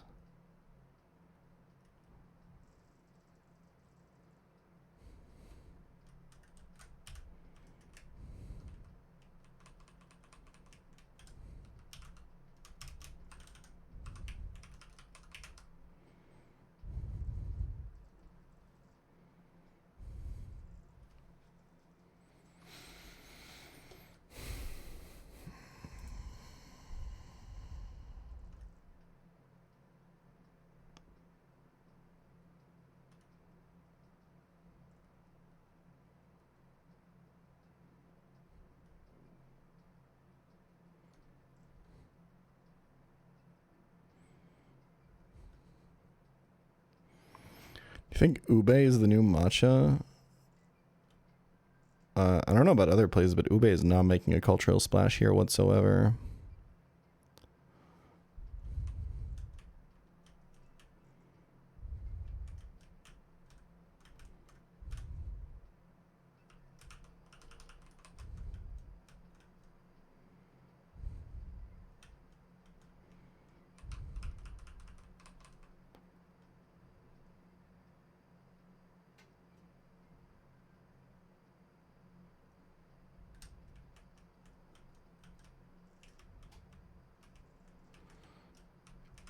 I'm pretty terrified of this fight because of the low chesto berry count, but...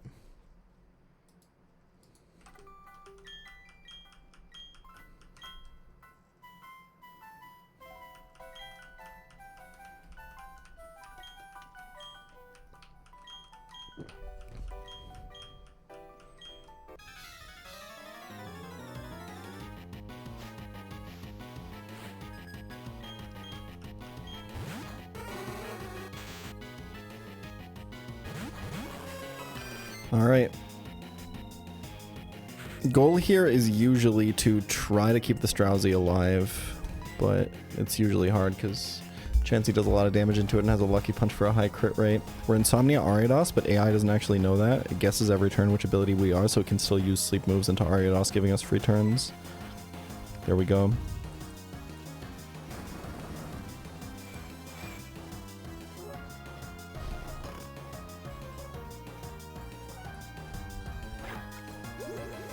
So now, after leech lifing this one, the question is, how do you play around Destiny Bond? Which I do think is a higher chance to be clicked. It's on half HP. I'm not really sure. Because I want to stay in.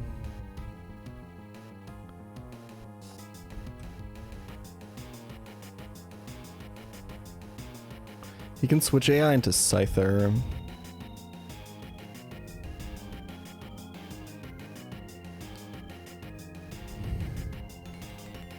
It's 1 and 3 to switch AI into Scyther.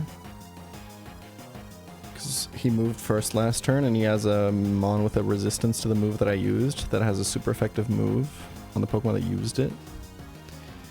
The issue is I really can't play into Destiny Bond. I kind of need Cheryl to kill the Smeargle.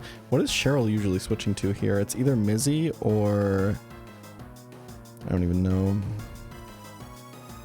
I could Nightshade. It would hit Scythe. It would, like, cover both options, right? And we can get progress with Cheryl hopefully switching.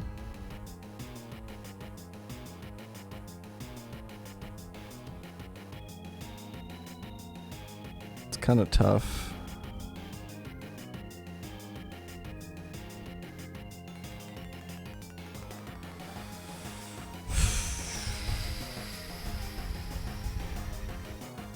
I think it's fine if nobody switches. Like Terra and Luna can't make a lot of progress here either. The worst case is like a Dragon Rage into Ariados.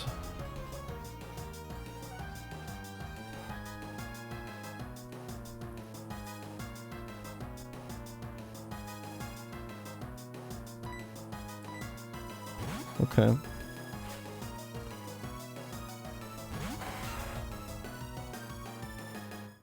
This is really good. This coming out early is quite nice. We don't have to worry about Pursuit, I don't think. I think it just sees kill with Aerial Ace here.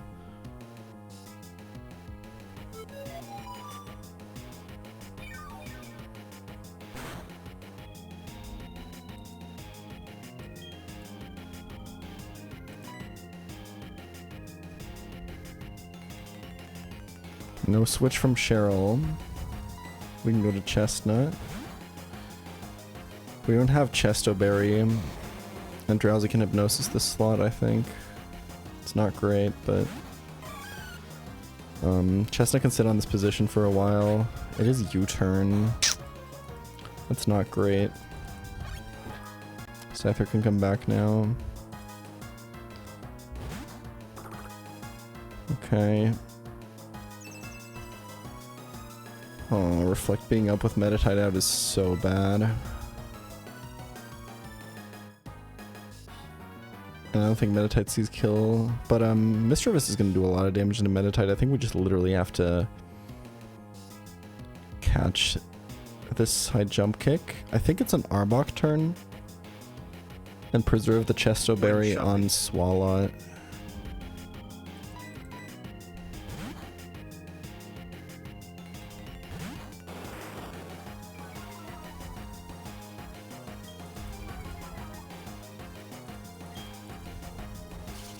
This might just be a kill into Meditite.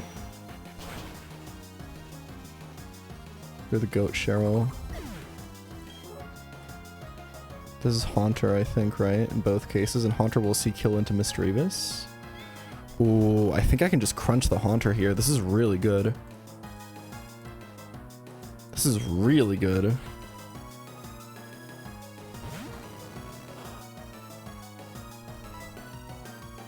Drowsy's not doing the Salt Bay pose. This position is really good. Reflect is up, so Haunter isn't going to die, but we can get into kill range of other things like Leafeon. Haunter is always going for the kill on Mischievous, so we don't have to worry about Arbok getting hypnotized, and Drowsy is slower than Arbok, so we always get this crunch off. This is just a really good position. We make a lot of progress here. Omni Boost on Haunter would be bad. Nice.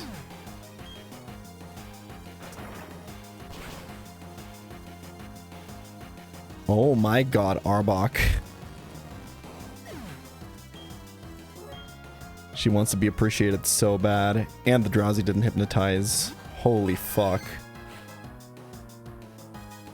Scyther back out. We're full HP. Don't have to worry about pursuit, I don't think. We could stay in. I think Scyther saw a kill into Chansey with U-turn last time. Because I'm pretty sure it saw kill into Ariados and it went for the Chansey attack. We could glare. Because if it doesn't see kill, there's actually a chance that this turn is pursuit.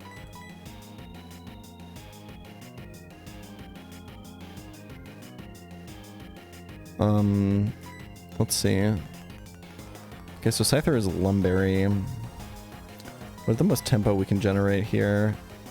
I kind of think switching to Chestnut here is bad, right? One, we're risking Pursuit on Arbok. Two, Drowsy can hypnotize into Arbok slot and we don't have Chesto Berry. I think ideally we get Arbok hypnotized here.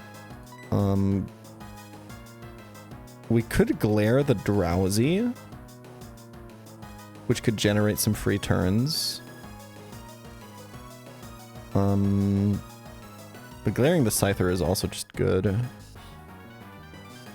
Crunch is going to do a lot of damage. Like, we could actually get the Scyther into lethal range. It doesn't have a lot of defense. I think Crunch is probably the play. I think it's either Crunch into Scyther or Glare into Drowsy. I think it's never switch. I think let's just do damage. Okay, this might get us into pursuit range, unfortunately. Yeah, not even close, actually. Okay, chill. That's not good. Oh, that's really good, actually. Never mind. Oh my god. I don't think Scyther can pursuit me this turn. I think Chansey sees kill into it. I think I want Arbok to be put to sleep, though. I don't... It's kind of tough. Because... It's kind of tough. Because...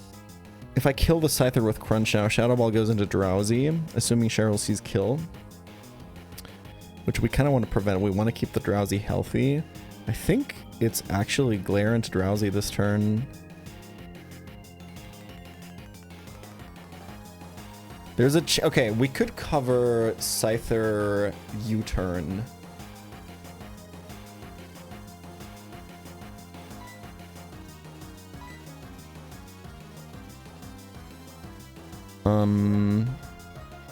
It's only Smeargle in the back.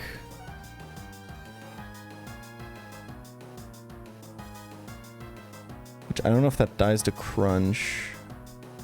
I actually don't hate glaring the Scyther slot here in case of U-turn. Gives us way more control over Smeargle, right? I don't hate it. Are we dead to Dragon Rage? No. Well, that's bad, technically. Because if I crunch... I think it's never crunch the Scyther slot. I think it's either Glare to cover U-turn or Glare the Drowsy.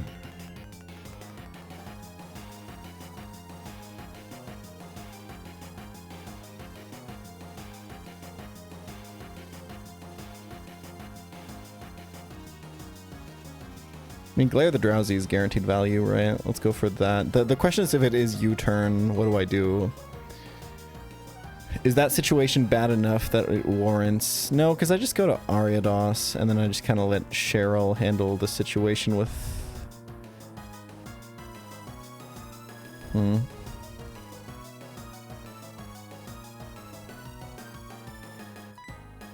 Let's Glare Drowsy.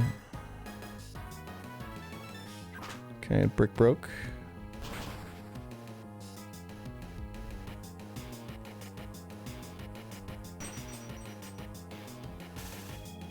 Let's hope Chansey actually sees this kill. Looking good. Nice. Okay. And now, okay, Arbok's overleveled, but we can use it for the rest of the fight. Hypnosis Miss is insane for us.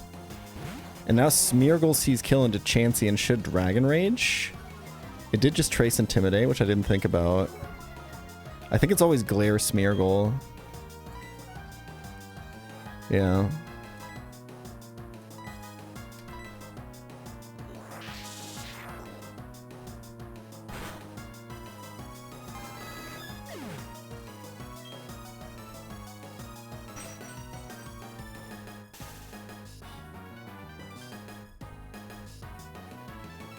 Oh my god, dude. Arbok. Haquidnas is fucking cooking right now. I think it's another stay-in angle and just crunch. Is Leafeon faster than me? I don't think so, right? No.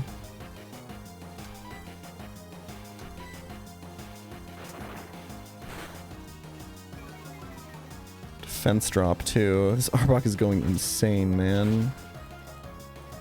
Okay. Alright.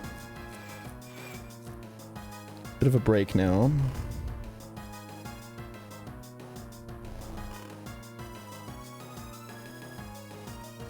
Holy shit, dude. Arbok has generated so many turns.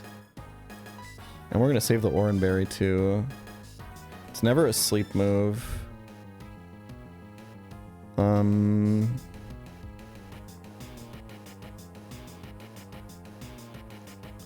I think if I can, I want to do it with Ariados. This could be D-Bond from Smeargle, which wouldn't be great.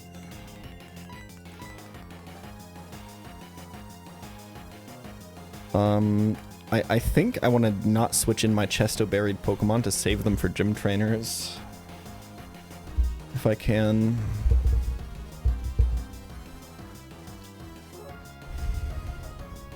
I think it's Ariados. If it's Dragon Rage in my slot, that's ideal. Destiny Bond is a little awkward. Okay, that's perfect actually.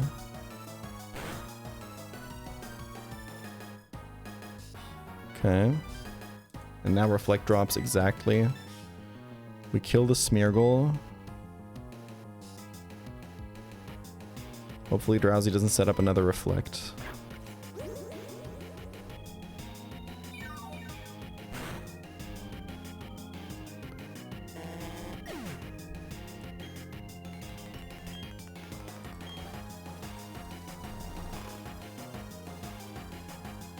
Beautiful. And now we take this kill as well. Dude, Arbok value was absolutely fucking insane.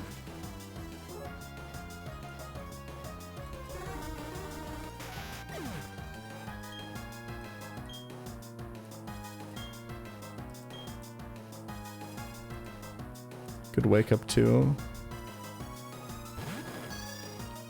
This is a stay in angle. Ancient Power is going to do like no damage. I think it's absorb some status. Yanma's going for the kill on Leafeon here.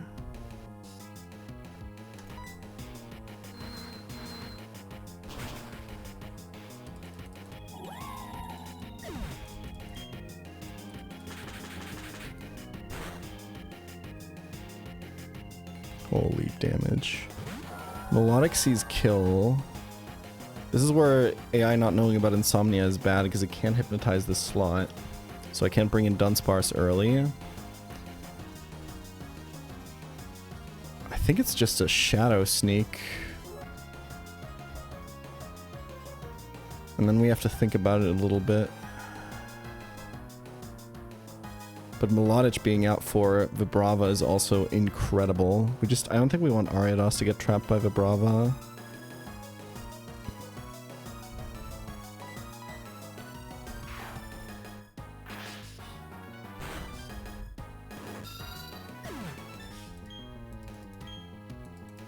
Is this a 3-mon Terra Luna so far?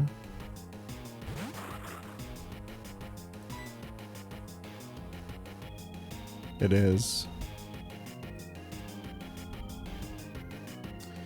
Okay. We have to at some point bring in Dunsparce, I think.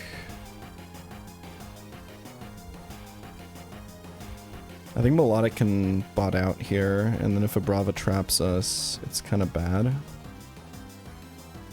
I think Dunsparce switch is pretty good. I don't even know if this is Sand Tomb or Dragon Rage. If it's Dragon Rage, Fearow switch is really good because it guarantees no Supersonic on the switch because he'll have lethal with Dragon Rage. This is a super safe pivot.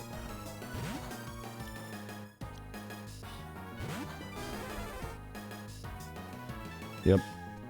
And now this option also guarantees no Supersonic. Basically, the only option that doesn't guarantee no Supersonic is Earth Power.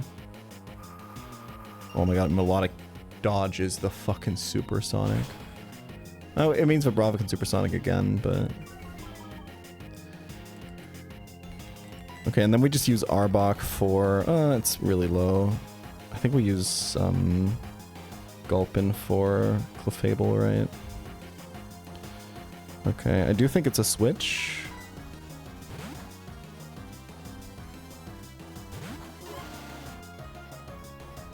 Unfortunately, we get an Icy Wind miss. This is beautiful. Dunsparce takes 2 of those.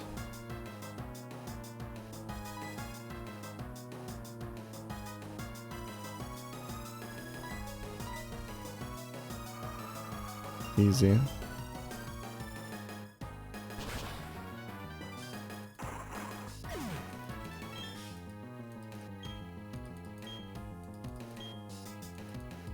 Cheryl, you've redeemed yourself from your last performance on this fight. That was incredible. Okay, now we just gotta reduce our chance to lose something valuable to Metronome. I think the best thing to do is to go to Swalot and hope that you catch a Follow Me with Encore. If this is Icy Wind from Melodic, we're actually just faster. Okay.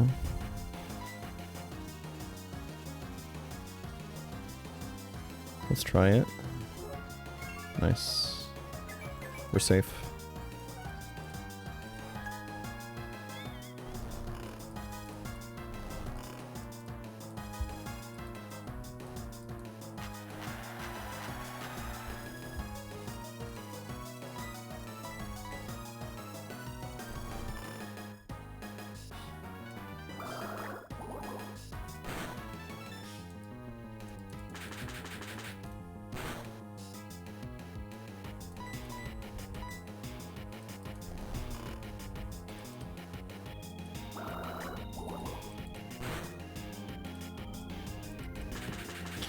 Okay. Deathless Forest. Deathless Gardenia split. So far.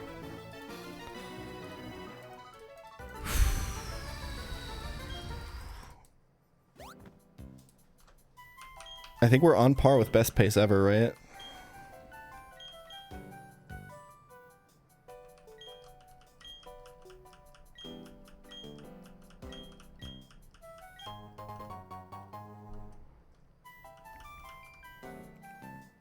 Yep. Sick. I don't think I picked up Miracle Seed. We get our encounter now. We can think about it. I think I'm going to delay this until I'm in Interna City. Because there is still a possibility of me going for the honey tree. I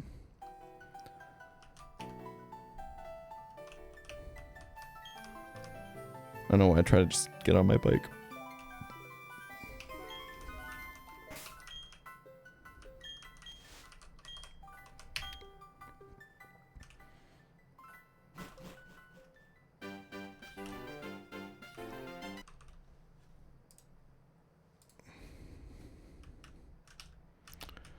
Okay. We get silver wind, we get silver powder. Get a big tree. We only have 3 Pokemon left on the honey tree table, I think.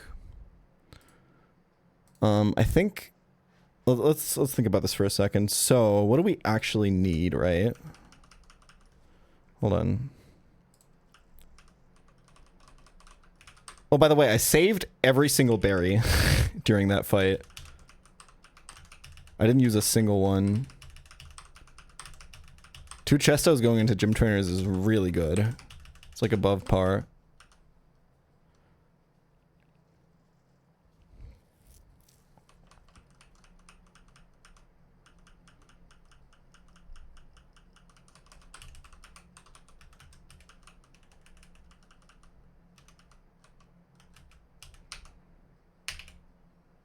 Or below par, yeah.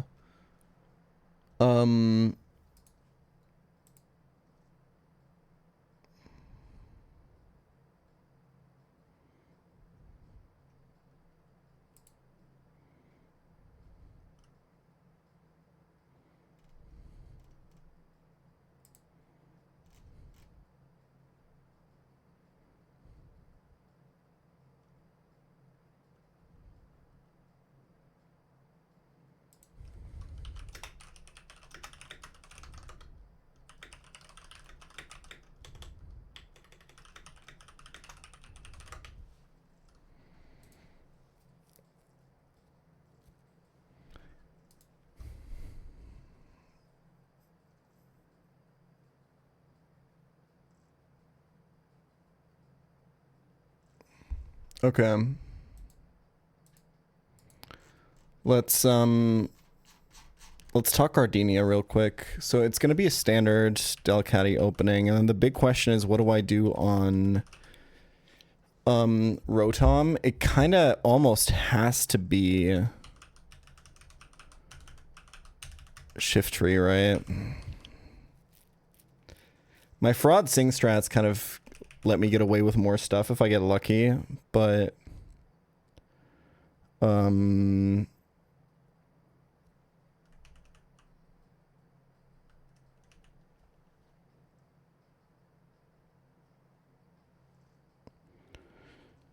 that's kind of about it.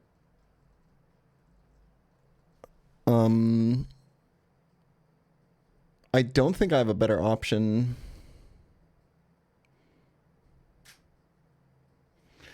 Or at least I don't see it.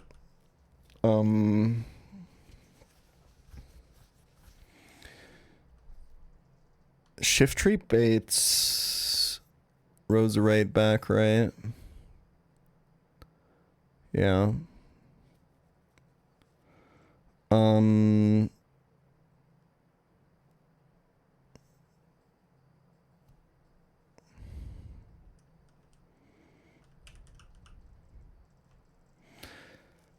So you kind of want to sack into the Rotom, to be honest.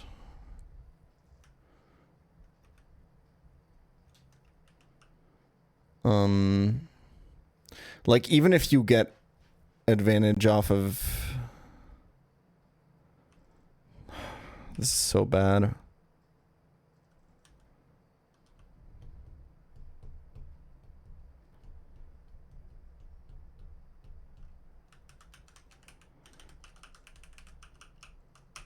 I guess, like... You can't switch Fearoid on the Sludge Bomb there, right? This isn't like Gentle Nature or anything, is it? Hasty.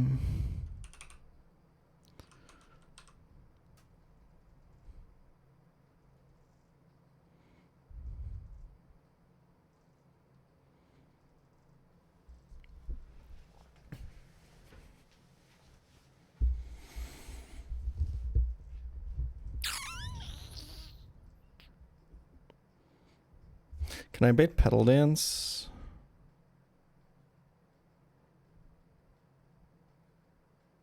Not really.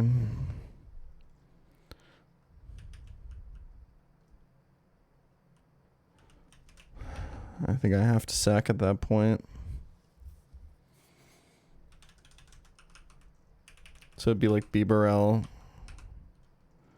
Sack, Revenge Kill with Fearow. And then the Melodic Answer goes here.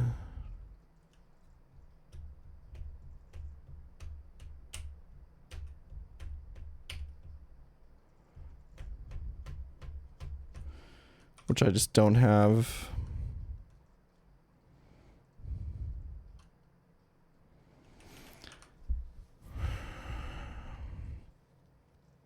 And I can't even get Ludicolo if I'm using Shift Tree. Wow, this box is actually really bad.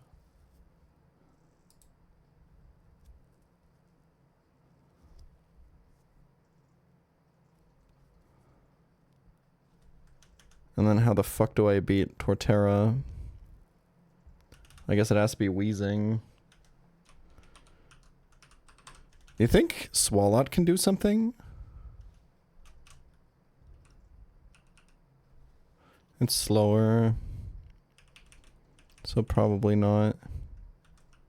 I kinda am not over the Dunsparce thing.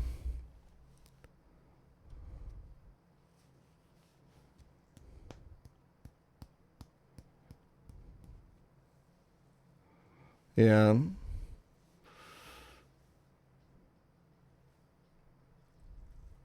Like, Rage Candy Bar Dunsparce should go kind of fucking insane, no?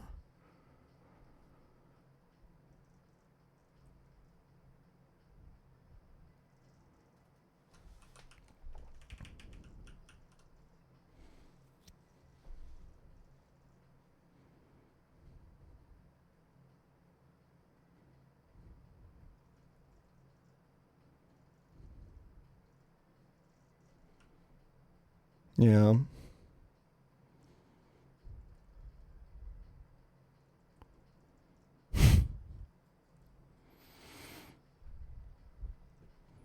Yeah, the secret power basically comes with a free hypnosis when you think about it. Like, the chance for secret power to put to sleep from this is the same as hitting hypnosis. Is that not fucking insane?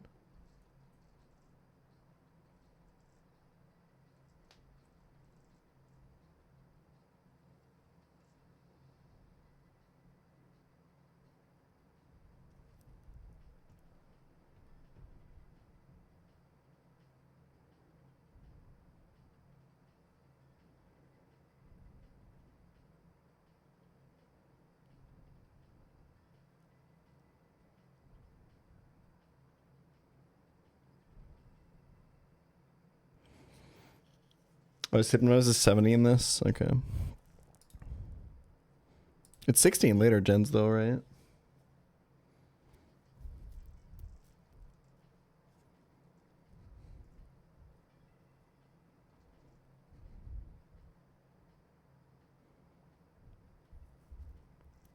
Wait, the secondary effect is freeze on snow runs? That's crazy.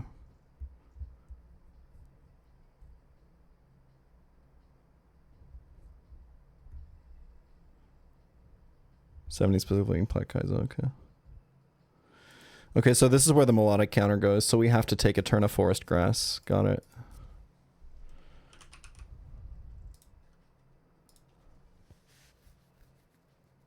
So we want to see Shroomish, Paras, or Roselia.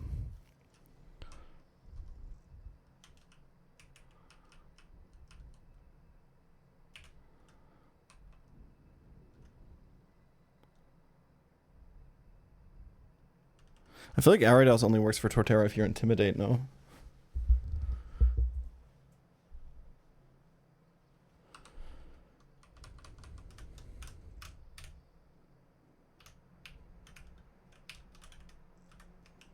Okay, make sure to go daytime for Paras.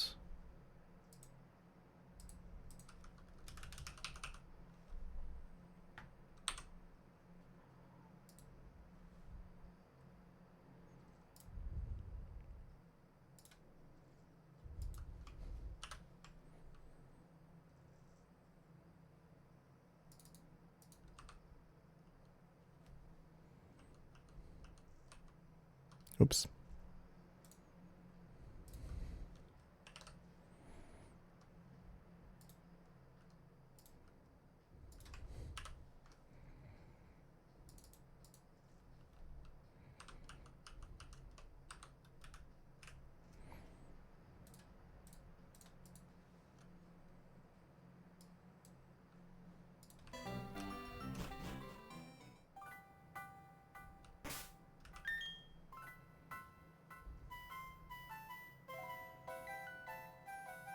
Okay, C-Dot shouldn't be on this team, but I think we're unlikely to be chopped up here. Taking the Eterna Forest encounter because after consideration, I realized that the only thing this box is missing is, or the thing that this box is missing the most is a melodic answer. We want to see Roselia, Paras, or Shroomish. Maybe Wormadam is enough, man. Who knows?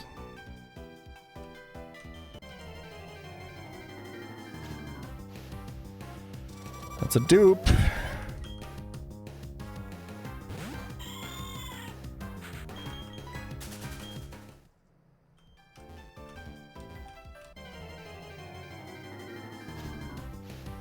That's a dupe.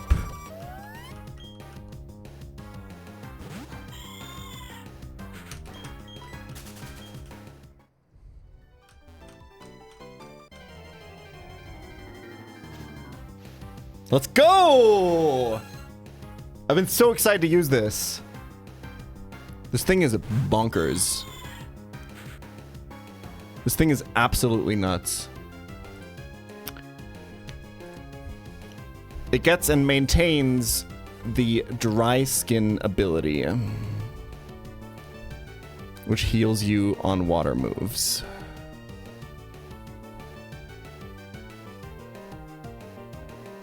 And you get Spore at level 34.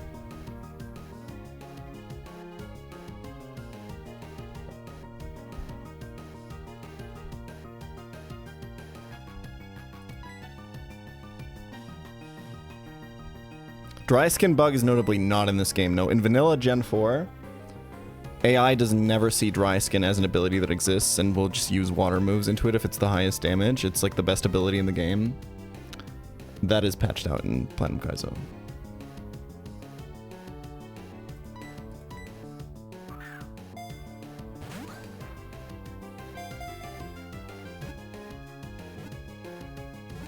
So like Melodic could only use Hypnosis and then Hidden Power Grass into this, right?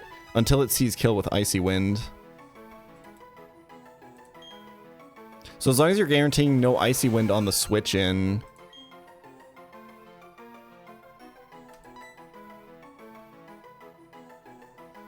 it should win.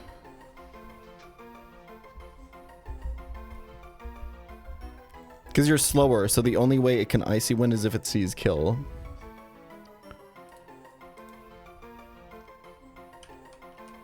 You do have to like be careful about when to switch it in. Like ideally you want to switch in on a guaranteed water pulse, right? So you can heal off the rocks damage. Ooh, truffle fries. Okay, crab boscaiola. Truffle oil, portobello, gummies, mushroom. Come on. Really?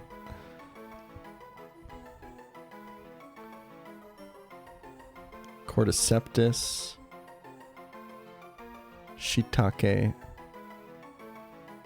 Oh, baguette is clever because of Paris.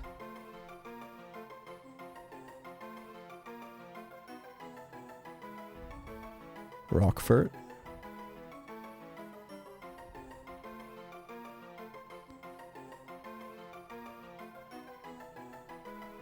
I like baguette a lot.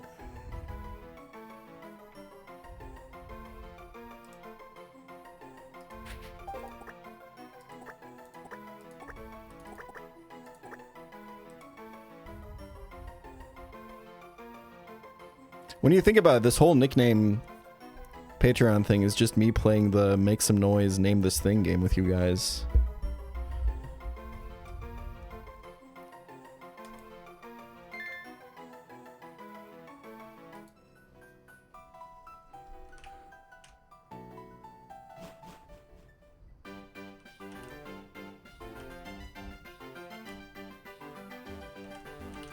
Ymir's best samurai impression, pChal. I already did the other day. I don't know if I have it in me right now.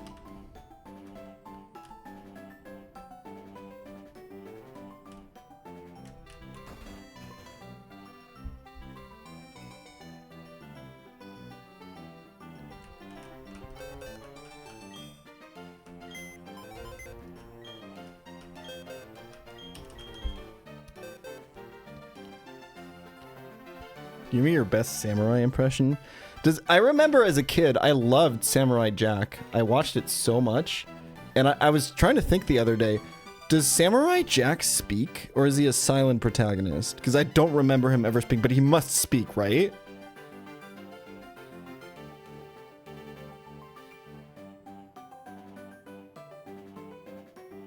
Very infrequently.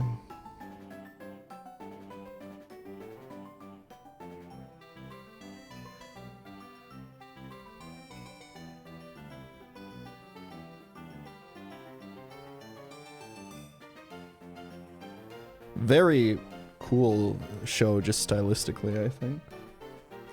I have no idea if it was good, though. I don't remember anything about it. Didn't they make, like, a sequel series in, like, the 2010s?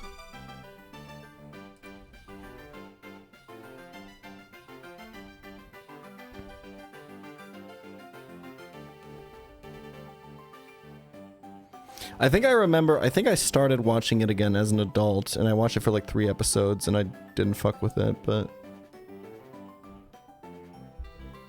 Like, I think I saved that in my memory as like, okay, this was cool when I was a kid, but I don't think I can enjoy it anymore, but I don't remember anything about my rewatch even, so...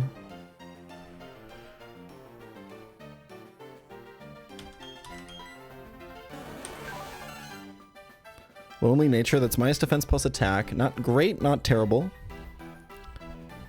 At 3.5 Rentgen. Those are pretty good IVs though. We take that. This has good stats, like all around, pretty much. Like the ones where it's, I guess the only special defense is just bad. The bad attack IVs. Offset by the good nature.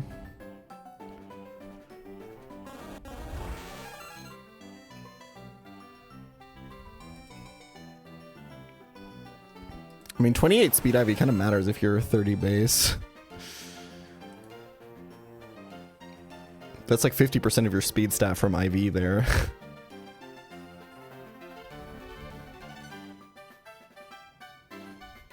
Very interesting Pokemon. I'm very excited to use this. Immunity abilities are bonkers busted in Nuzlocke always.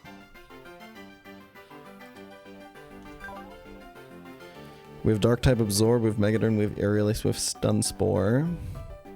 We evolve at 24.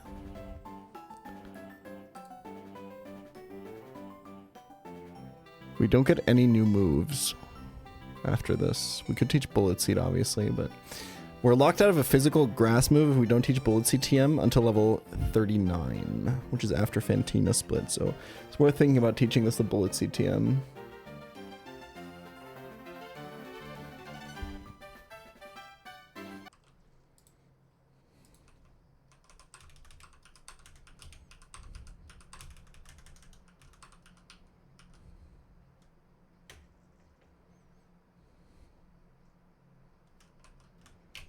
Okay. Let's look at Fisherman.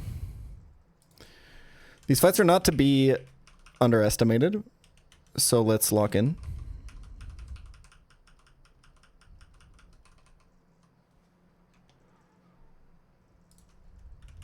Combi delays for Twin Needle.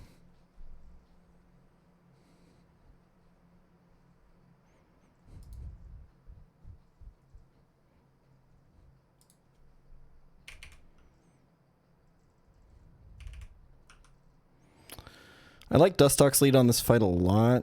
Oh, I like that a lot. The problem is your bug poison types always bait Poliwag here. And it kind of fucks you.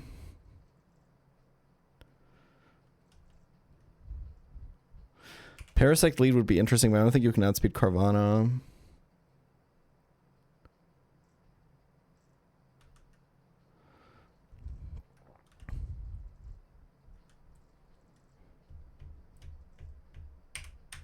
Tips for general team building when playing blind. Make sure you have no obvious weaknesses. Make sure Pokemon pivot well into each other's weaknesses. Make sure you, especially in double battles, but pretty much always make sure you have at least like some fast Pokemon that does damage, so you have comeback potential.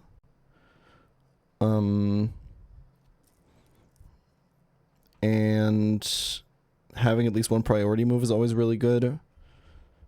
And at the beginning of a split, use your bad Pokemon first. Save XP on the good ones for later.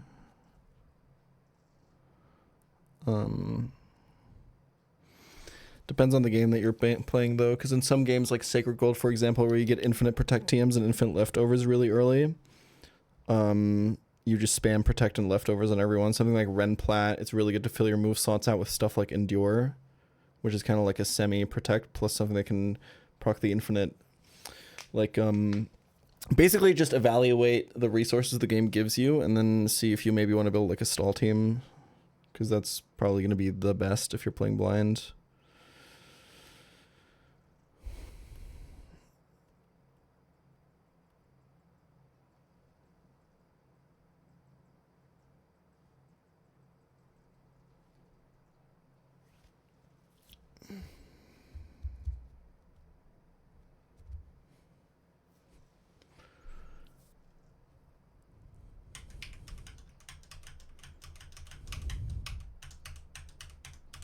Okay.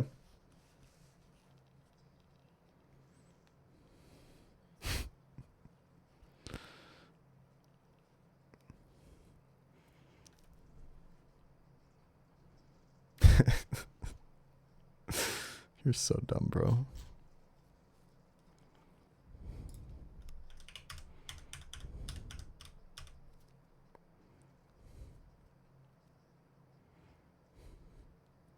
So genuinely enjoy playing blind, doing it more for content.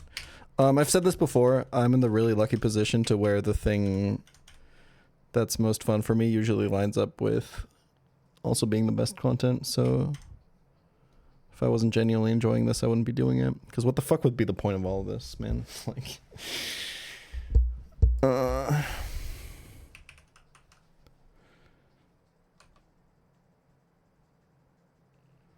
okay. I mean, like, I've solved Dustock's lead on this fight before, right? We can probably just do it. Favorite dropout show? For me, it's Gastronauts. I like make some noise. Is this the like super high special attack dust talks, by the way? Because this might actually be able to kill the polywag. It's like mild 11. That could kill.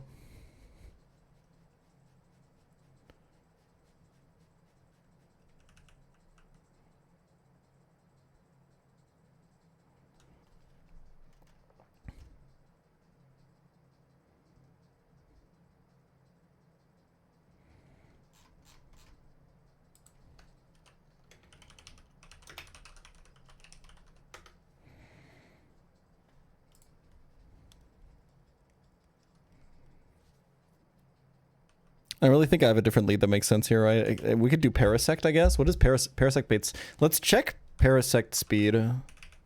But I don't think it outspeeds Carva. Do I even have a physical bug move on this? Brother, this guy stinks.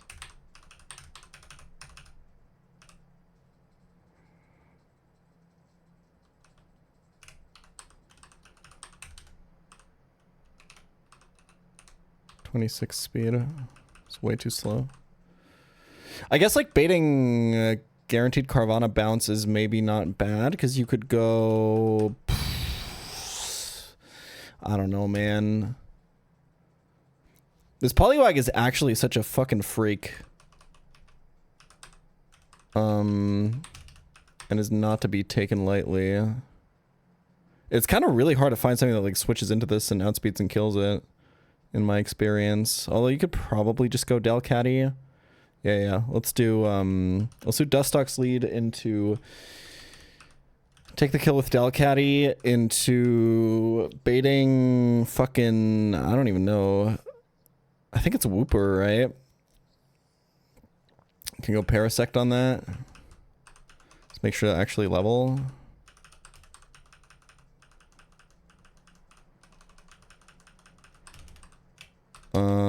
And that will bait Carvana bounce. But this time we have more of the fight solved, so we feel more chill about it. You know what I'm saying? We don't have great bounce switch-ins. I don't really trust Sandslash to kill this, I think. Where Barack Obama dare spin in president. That's what I'm saying. I guess you could like pivot, right? Or you just go to fucking Wheezing and you fucking nuke the guy from orbit. It's like so free. 27 Wheezing is like no problem here, by the way. Neither is 27 Delcatty.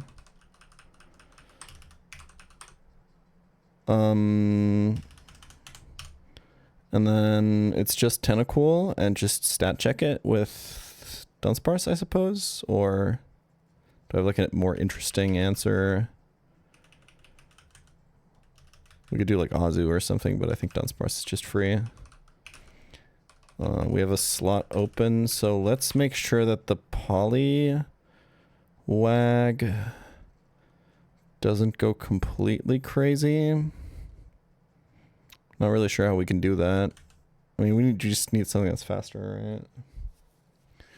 Which is surprisingly hard to provide. After this guy belly drums, it's just kind of over.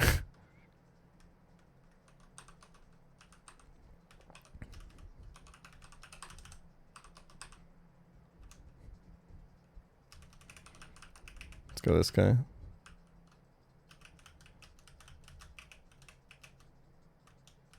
Okay, this seems pretty free to me.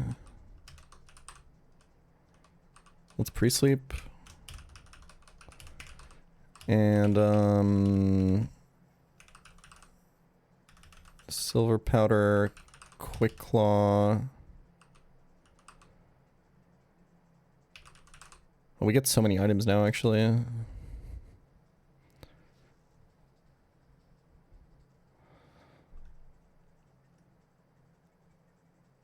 Let's go here. Where the fuck is my focus band? Here. Here. As well, Miracle Seed and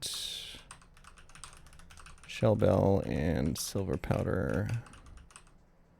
Okay. Looking good. All right.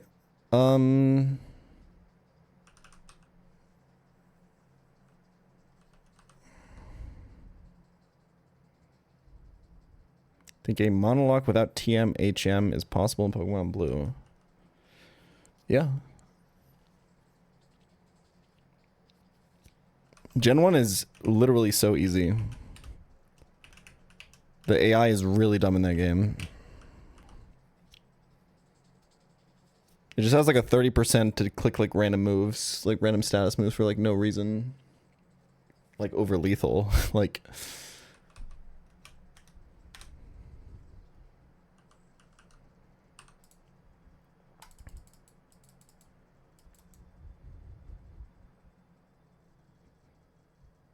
Let's get a little boost, maybe? Unlucky. I think the only reason I switched to Delcatty is getting hypnotized, right? Yeah. Oh, I'm slower. Oops.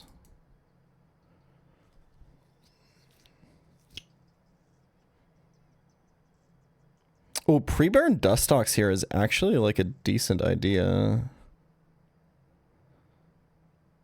I am not dead to crit. I think I want to save a little bit of XP on Dustox.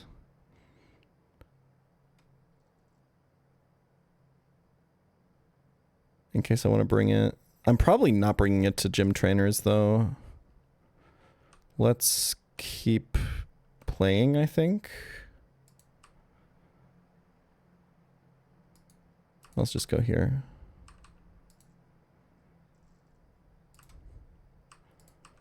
Alright, Parasect, you're up.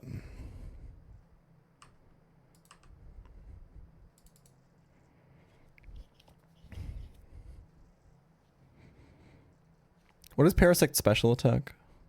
60. It's not even that bad. Nice. Oh yeah, this baits this, obviously. Over Carvana. That's fine, though. We go here. Oh my god. The damage? Yeah, that's your highest damage move, to be fair. Bang.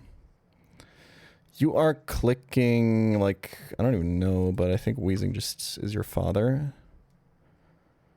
Is this, was like 19 crit damage? This can't kill me. I think we speed tie, right? Okay. Free. That's the easiest one though, I will say. This next one can be a real headache with the horsey.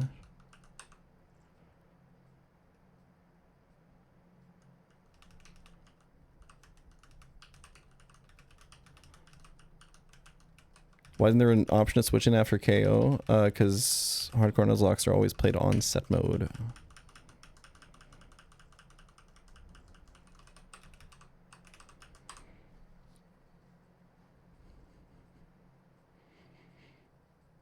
I was thinking of... Oh, wait, I actually shouldn't reveal this idea for a video. Wait, let me actually just write this down so I don't forget.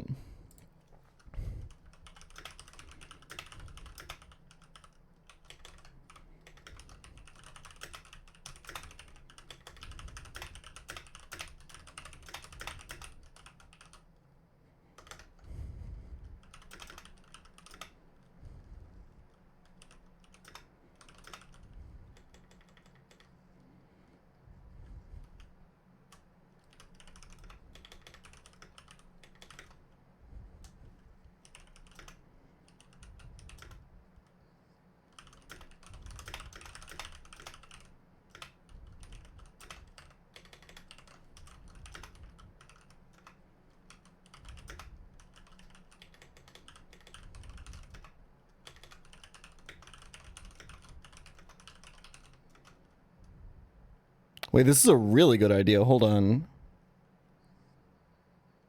I think if I need a break from Plat Kaizo, I'll do this on stream.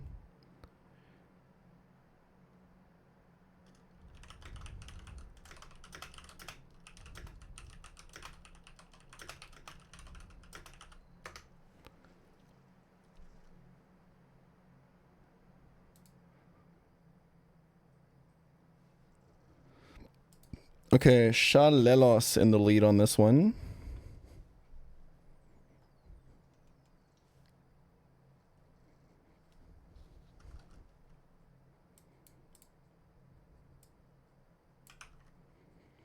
Wait, how many characters is this sentence? Character counter.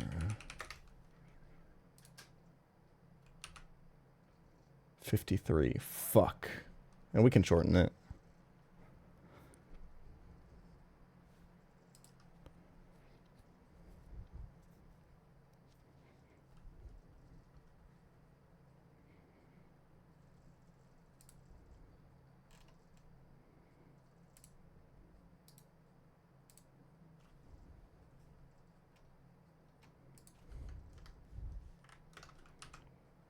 Okay, I'm done. Sorry.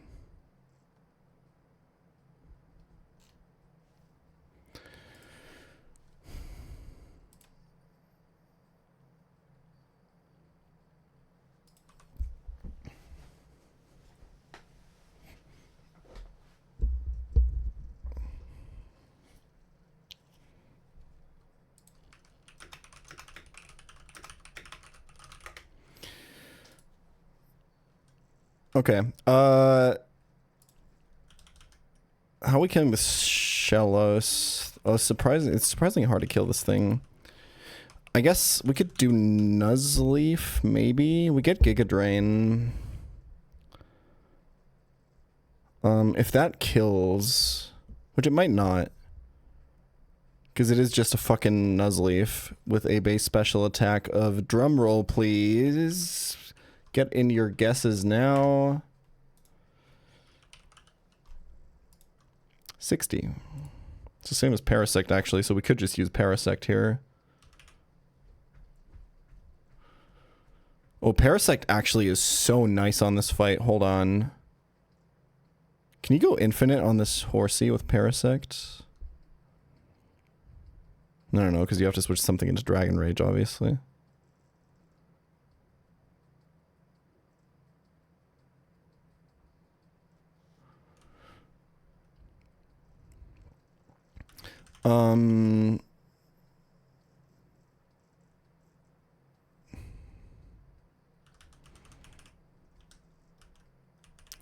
What is like my biggest just neutral attack on this Shellos? I think like Bibarel lead is kind of nice actually. Oh man, this box does not like the Scoldine, huh?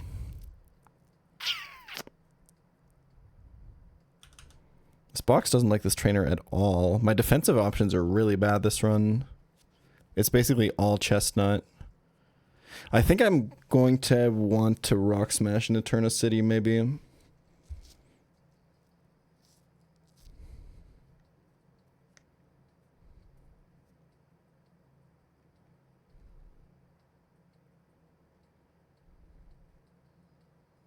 See the launch of the Nuzlocke GG? Yeah, I submitted one of my runs. It was pretty fun.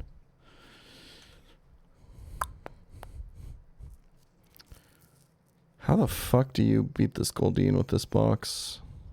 Wheezing? I think Wheezing takes a milli from Double Edge, right?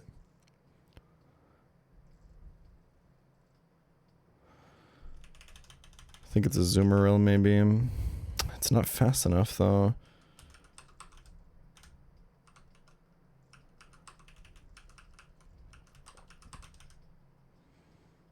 I think you're just staying with Bibs if you kill the Shellos. I think that's the play.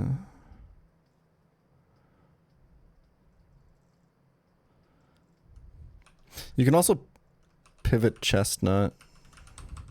XP is looking quite alright. You could like pivot Chestnut into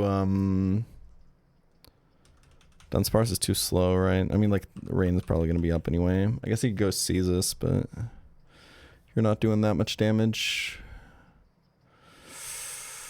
Caestus into, like, Wheezing or something, I think works. And then, no good water types here is actually so criminal. Hold on. What the fuck does this bait? I think Barboach? Pretty sure it's Barboach. Which is fine-ish.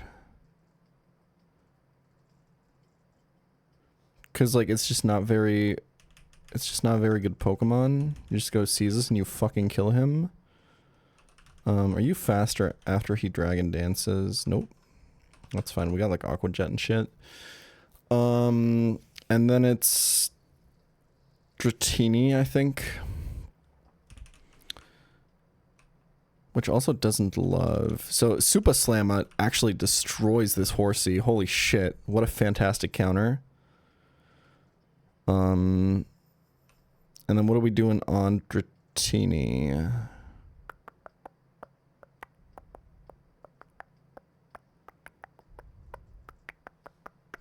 I think you just go Sand Slash.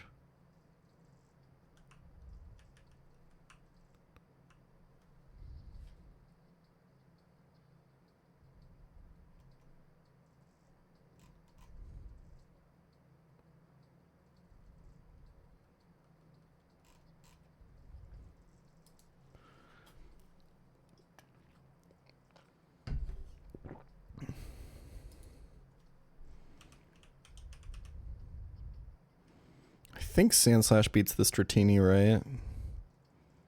Like, non-stab Aqua Jet is just not going to do a lot of damage. I think this is the team. Does Simple ever fuck me up here? I don't think so. Okay. It's a good thing to check if you're bringing Bibs. I think I like the Quick Claw here, the Shell Bell here. Actually I like the Focus Band here. I like the Shell Bell here. Rest doesn't really matter. We have like 1,000,000 Oran Berries left. Might as well get Valley out of them, I guess.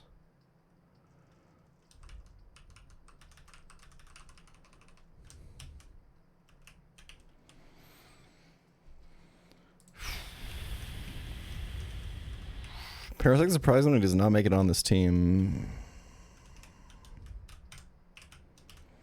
Have any of you actually accidentally done this one as a double, by the way? Was it a nightmare?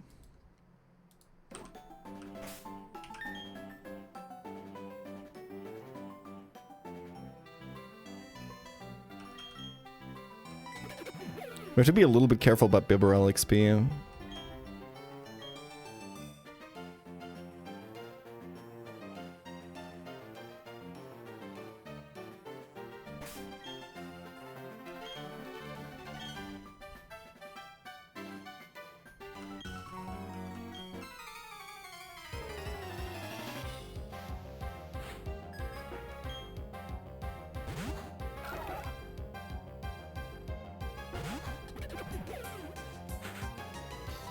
Little flinch action here. I forgot to pre-sleep, but I think it's like this is one of the fights where it literally almost doesn't matter. This could have yawned me, so it mattered there. No, Rain is really nice. And then the Barboach can bounce para you, and I think those are the only two ways in which not having pre-sleep here matters. The question is, how can we prevent this from happening so much that I forget to pre-sleep? Like, what habit can I make? I just have to, like, link it to another habit that I have, which I guess is equipping my items. How do I do that link? I think I just have to do it, like, 10 times and then it's okay. I think it's almost a thing where, like, I have to equip my items in the bed or something. Like, I have to think about it that, like, the bed is where you go to equip the items, right?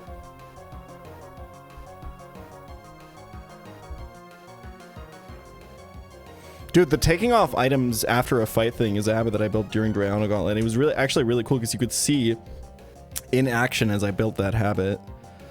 And now I just do it every time. It's pretty inspiring, don't you think? Anyway, do I stay in here? I don't have to. I can try to flinch this once I'm faster. I think I might not be dead to crit, to be honest.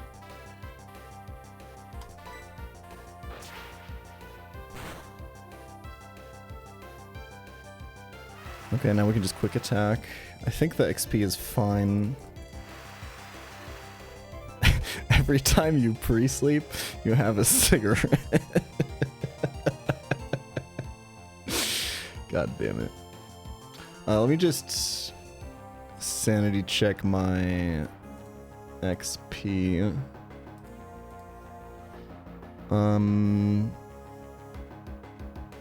Goldine gives 522. That's a lot. Yeah, we should be fine though.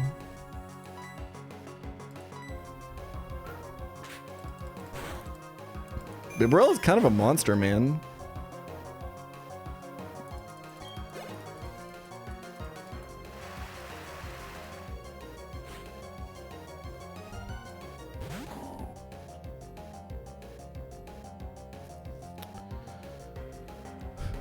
This does bait Barbuch. Okay. Now XP is getting a little tight. I think I want to switch here. This should be clicking Dragon Dance, I guess. Let's just go to Caesars and fuck this guy up.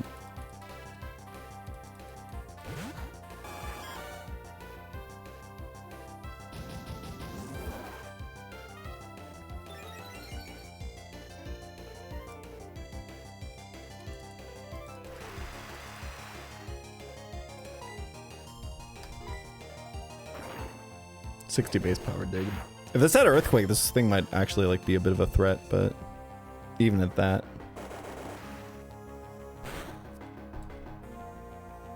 I think it's a speed up angle from here, to be honest. I think this is... No, this is not stay in. Rain is up, right? Maybe it is a stay in angle. Let's be careful about Lychee Berry stuff here, but I mean, we're just faster. We're Swift Swim. Oh, beautiful. That's not even Lychee Berry range.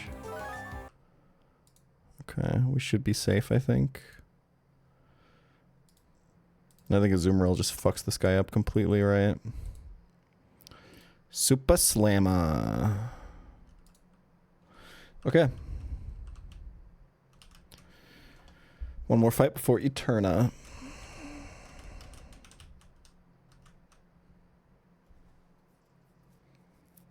The game music all the time get tiring? A little bit. I mean, that's why I usually play my own music.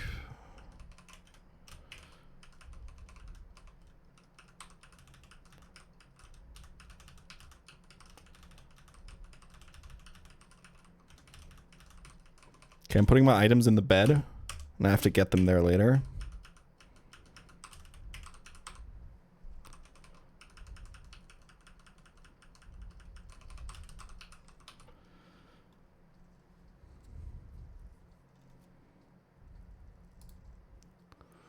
Finneon.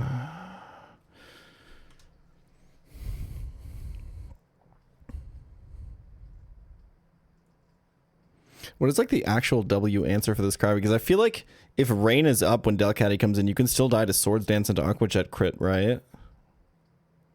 Isn't that a thing? Like, what's the secret sauce here that I'm missing?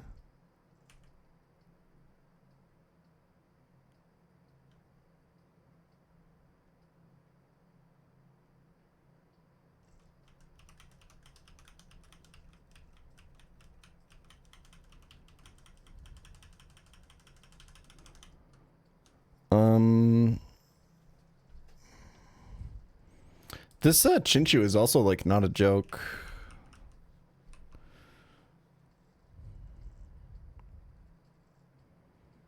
SpongeBob. You're telling me.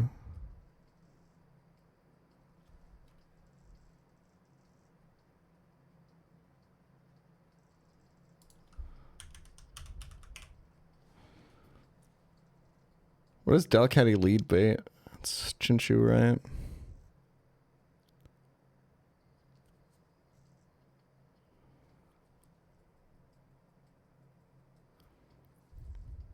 How did Terraluna go? Deathless Arbok clutched the fuck up. And I got really lucky. The Drowsy like threw super hard.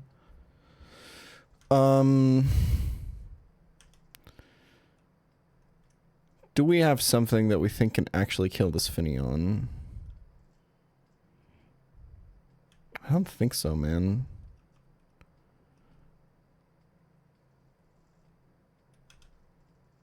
I think Magby Thunder Punch does it, actually.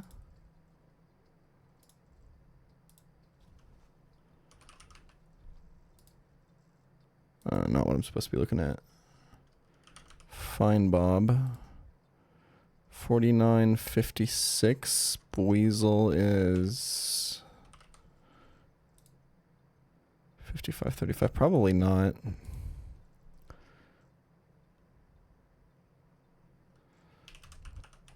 I think it's Delcatty. That baits either Thunder or Confuse Ray from Chinchu, or Rain Dance, to be honest. Oh wait, Parasect fucks this guy, no? Holy.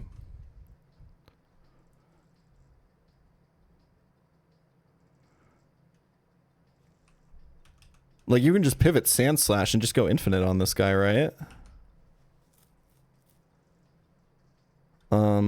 Okay, sick. That gets us Mantike Air Cutter. We might even be able to time it with Rain running out if we're, like, gamers. And that's where the Magby comes in, man. And you Thunder Punch the Mantike and the Remoraid back to back. Does the Remoraid die? Absolutely. Right? Yeah.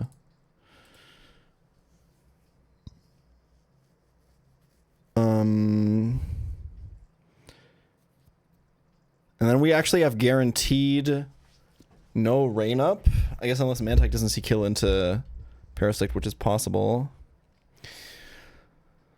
That would actually fuck us, but I think it's probably fine. Oh wait, you're right. This is Remoraid, so you just fucking kill it. I mean, that's fine. Okay, and then we're looking at Krabby. Which, I mean, I guess is just back to Delcatty, right? It's pretty unlikely that Rain is up at that point, and then you just win. What is the Krabby insurance policy? It's like pivot between Chestnut and Parasect or some shit like that.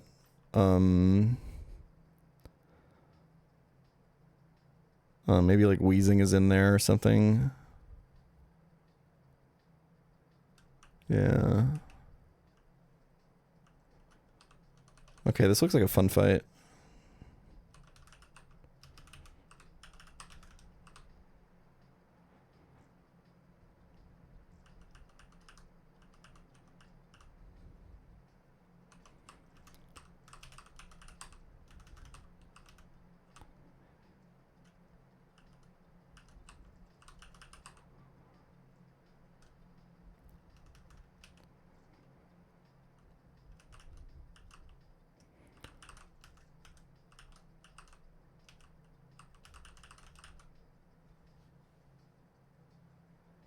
And oh, I didn't get my items from the bed. Hold on. There we go.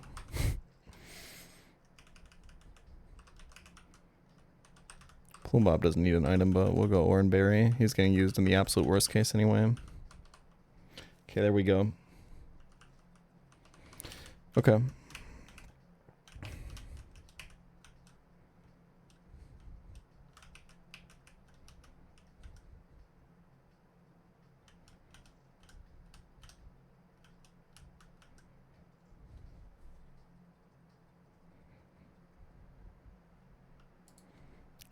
We got limited prisms, so I don't want to use it. Plus, I can just infinitely switch.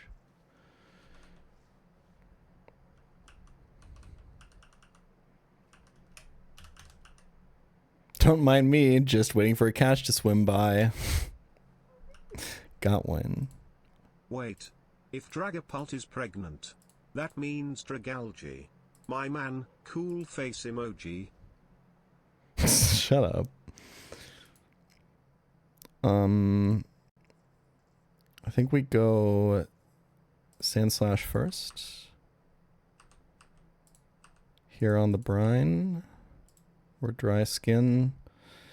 We stay in, we Mega Drain the dude. Is it worth it to stun spore this? I think so. I guess I could die to confusion self hits actually. Okay, so this should always be thunder, so we go back to Sand Slash. And now it's Brine or Confuse Ray. We go to Parasect. Okay. Back here. We have to track Thunder PP.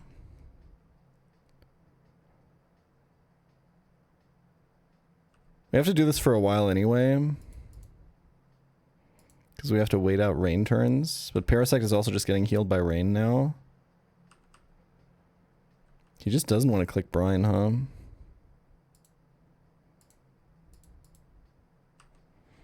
How much PP is Confuse Ray compared to Thunder? I think both are 10, right? Yeah. I kind of haven't been counting. I think I just kind of want to attack now. Okay, we take like no damage.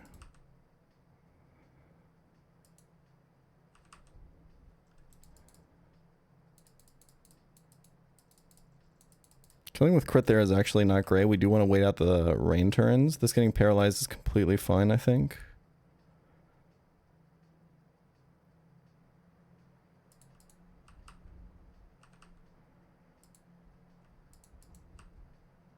Okay, rain is up. We just want to kill this now.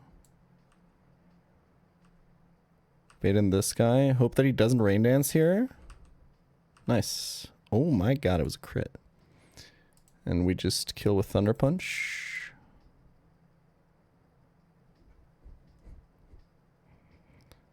And this should be quick. This should be Aqua Jet from Krabby actually seeing kill. We go here. No Swords Dance. We fake out to break the sash. Hyper Voice and GG. Welcome to Eterna City. That was clean as fuck, man.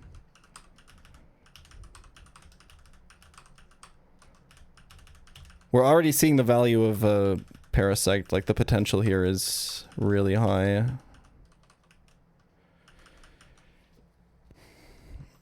Okay. I'm always using my Evo Stone on Parasect. So I think there's no point in getting grass or fishing in Eterna City. I think this is always a rock smash encounter. I need more defensive options besides Chestnut anyway, so I think it's just good. To rock smash here, unless I see, is there something in Eterna City that I would like that doesn't require a stone? I mean, we could get Glameow or Meowth, which would what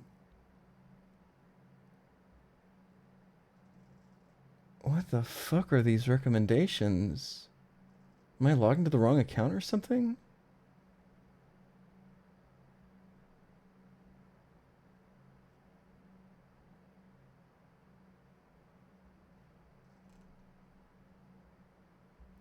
Member variables and local variables in C# 3 views. DeepSeek review. I tested the AI that shook the world 3 views. Top of the recommendation. What the fuck?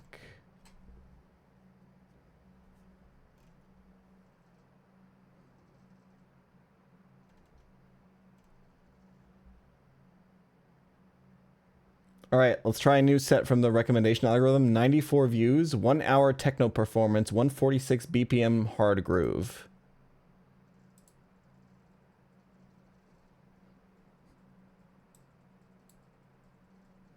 Sounds good. Let's run it.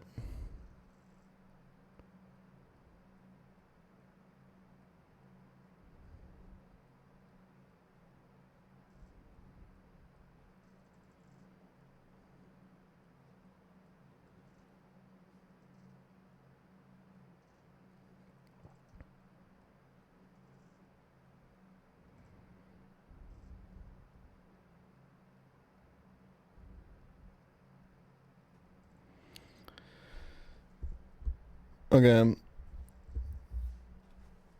There is not much I want from this list here. Glameow and Meowth are interesting because they provide us with a pseudo Rotom answer that is okay to get that is better to get sacked and doesn't require an Evo stone. So I'm actually kind of interested in that. However, did I bring my sunstone? Never talk to me or my sunstone ever again. I did. Okay. So Gloom would be okay. Weeping Bell would be a complete miss. Roselia would be, I would say, a complete miss. Nuzlocke would be a dupe, and then Ivysaur would be great. Bayleaf would be great. Lombre I would call a miss. Cacnea doesn't need Leaf Stone. I don't hate this. I feel like on average I just improve my Gardenia here.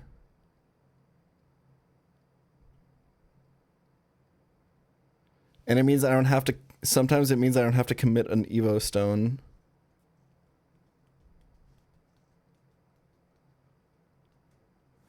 The only thing is, like, this box really wants another rock type, and I'm not getting one before, honestly, I mean, after the Mothim trainer, really. And who knows, maybe I want to fish for Tentacruel there. I could Rock Smash on 211, but this box also really desperately needs a Psychic type. So I'm always getting the encounter here. Let's get this one first, maybe.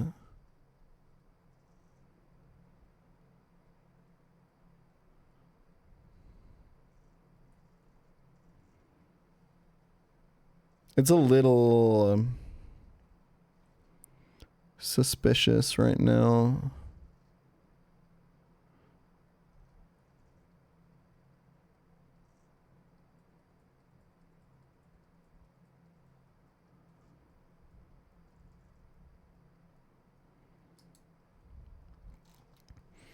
Like, realistically, what do I even... Because Machop, Geodude, and Lediba are all misses. I mean, Aeron would be nice, or Bonsly. Shuckle would be fantastic. It's like a 50-50. Get something that I want from Rock Smash. That's pretty good. But that's really only improving my Fantina split a little bit. How is my box looking for a hideout? It's like alright.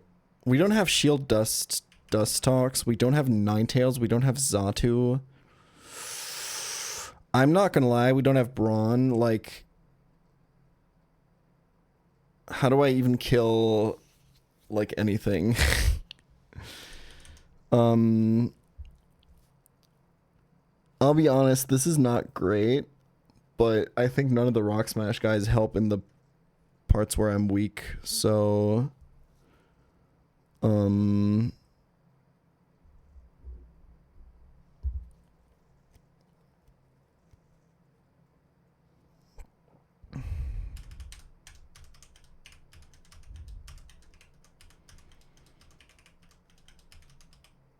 Yeah, like, I think the box... Look, this is kind of a face. You see this? Paradolia? Eyes, nose, mouth. Maybe we can make it smile? Nah, that looks worse. Anyway.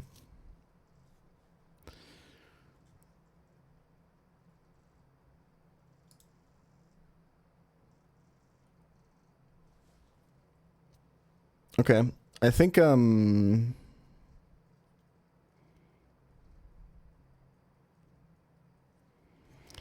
shift it over one. Oh, wait. You're cooking. Hold on.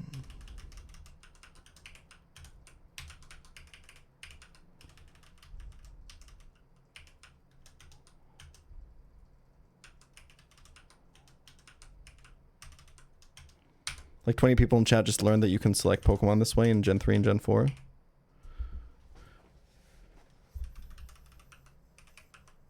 Oh no, but then it just...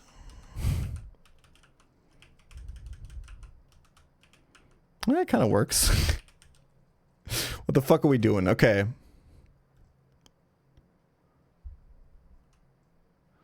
Anyway.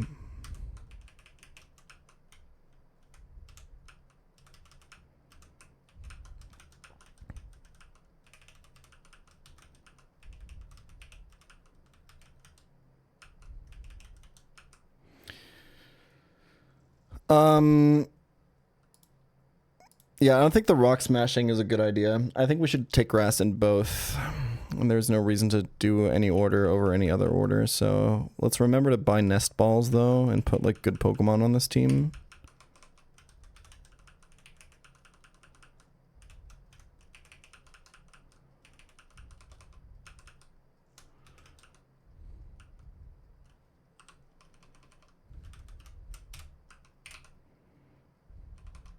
Time of day doesn't matter around here. Let's get the XP share. And nest balls. Who the fuck am I trading for Nomu, by the way?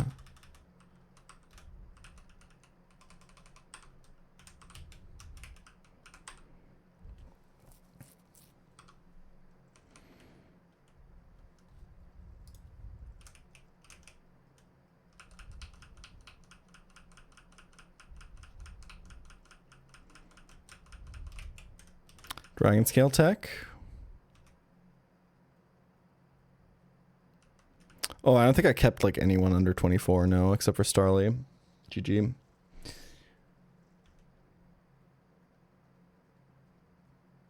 Trade the Seedot if you get a Rodomancer. Is it? It cannot be that bad. It's a fucking dark type, man.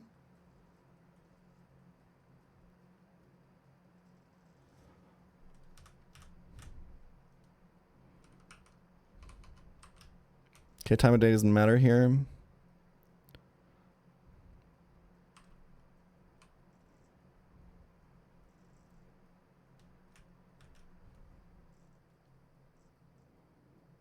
Okay. This could be our pseudo Rodom answer now.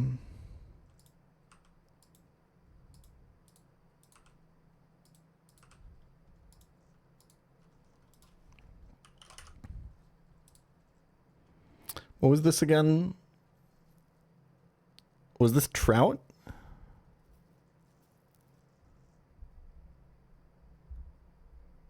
Trout, right? Mix.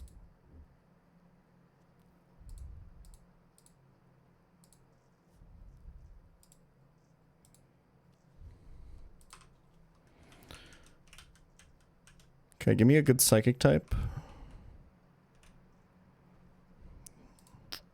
It's like the 7th time I've gotten this Gallade.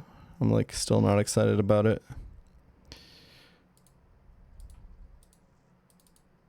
Oh wait, this is as Curlia though. This gets better moves now, right? Okay, get all my Sing Misses out of the way here. Hold on. This has triple Axle. Let's just throw some nest balls, man.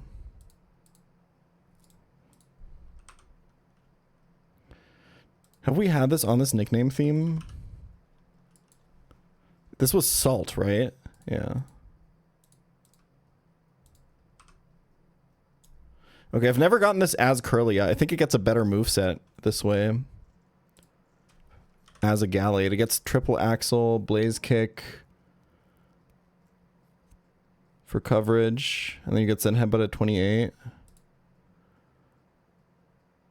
And then Cross Chop when you evolve.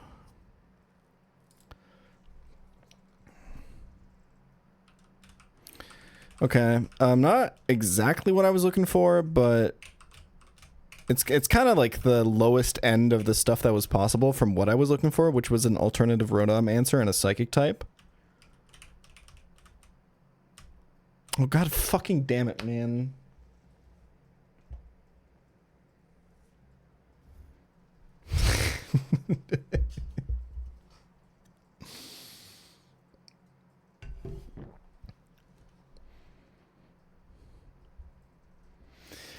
It's never not gonna be funny.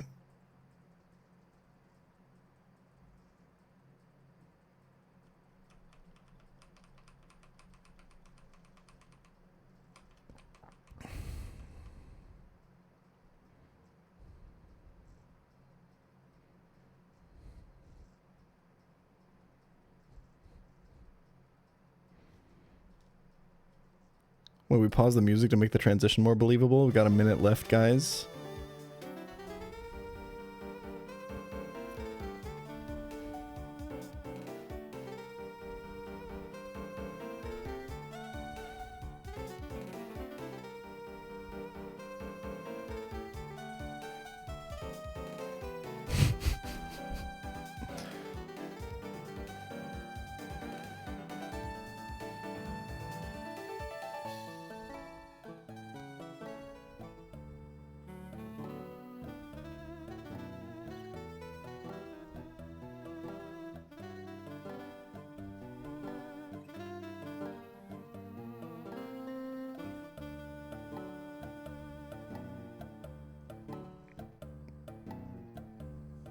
Another riskless fight. I mean, what can I say, guys? It's just too easy for me. It's just too easy for a guy like me.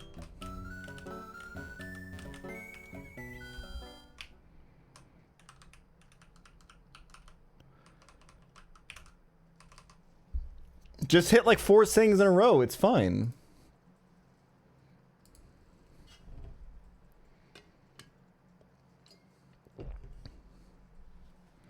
Okay.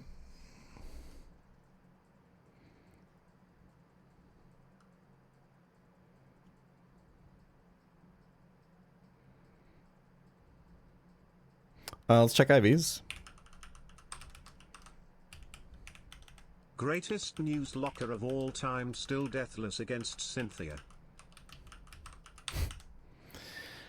This is a minus attack cat. Fuck me. Oh, I can't use this, man. It's max physical defense, by the way. I cannot use this for Rodom. Yeah, this is Nomu, I think.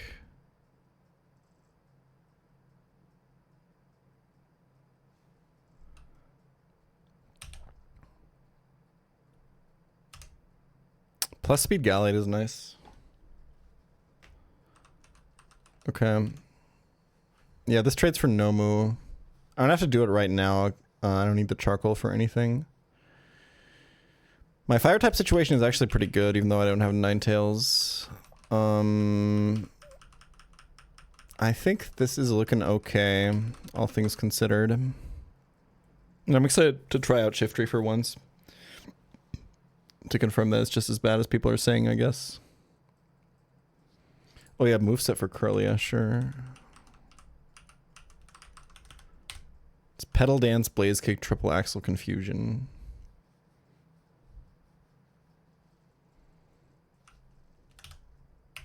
Blaze Kick is 100 base power. This thing is kind of really good. If all triple axles hit, it's 20, 40, 60. It's 120?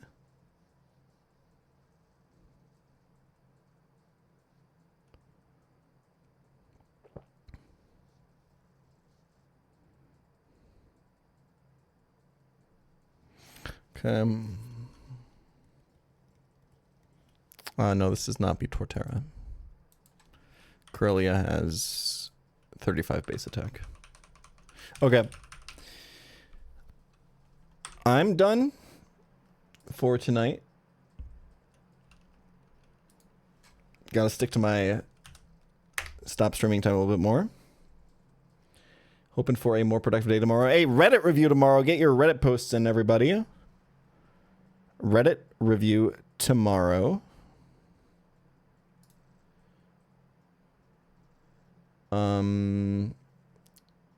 Luke mission is on Candace split, but we raided him the other day.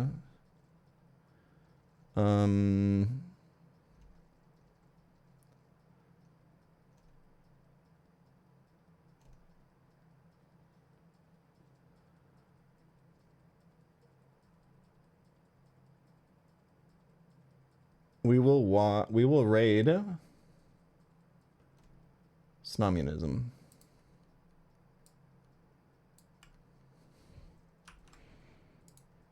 It is an actual real-life Snom playing a Nuzlocke. Isn't that crazy? They're in the early game grinder. Attempt 131. Go show them your support and your love, and give them some genuine appreciation for their infinite mental. And help them climb out of the blender. We might get out. We need like one more stream of focused fights to get out of the blender.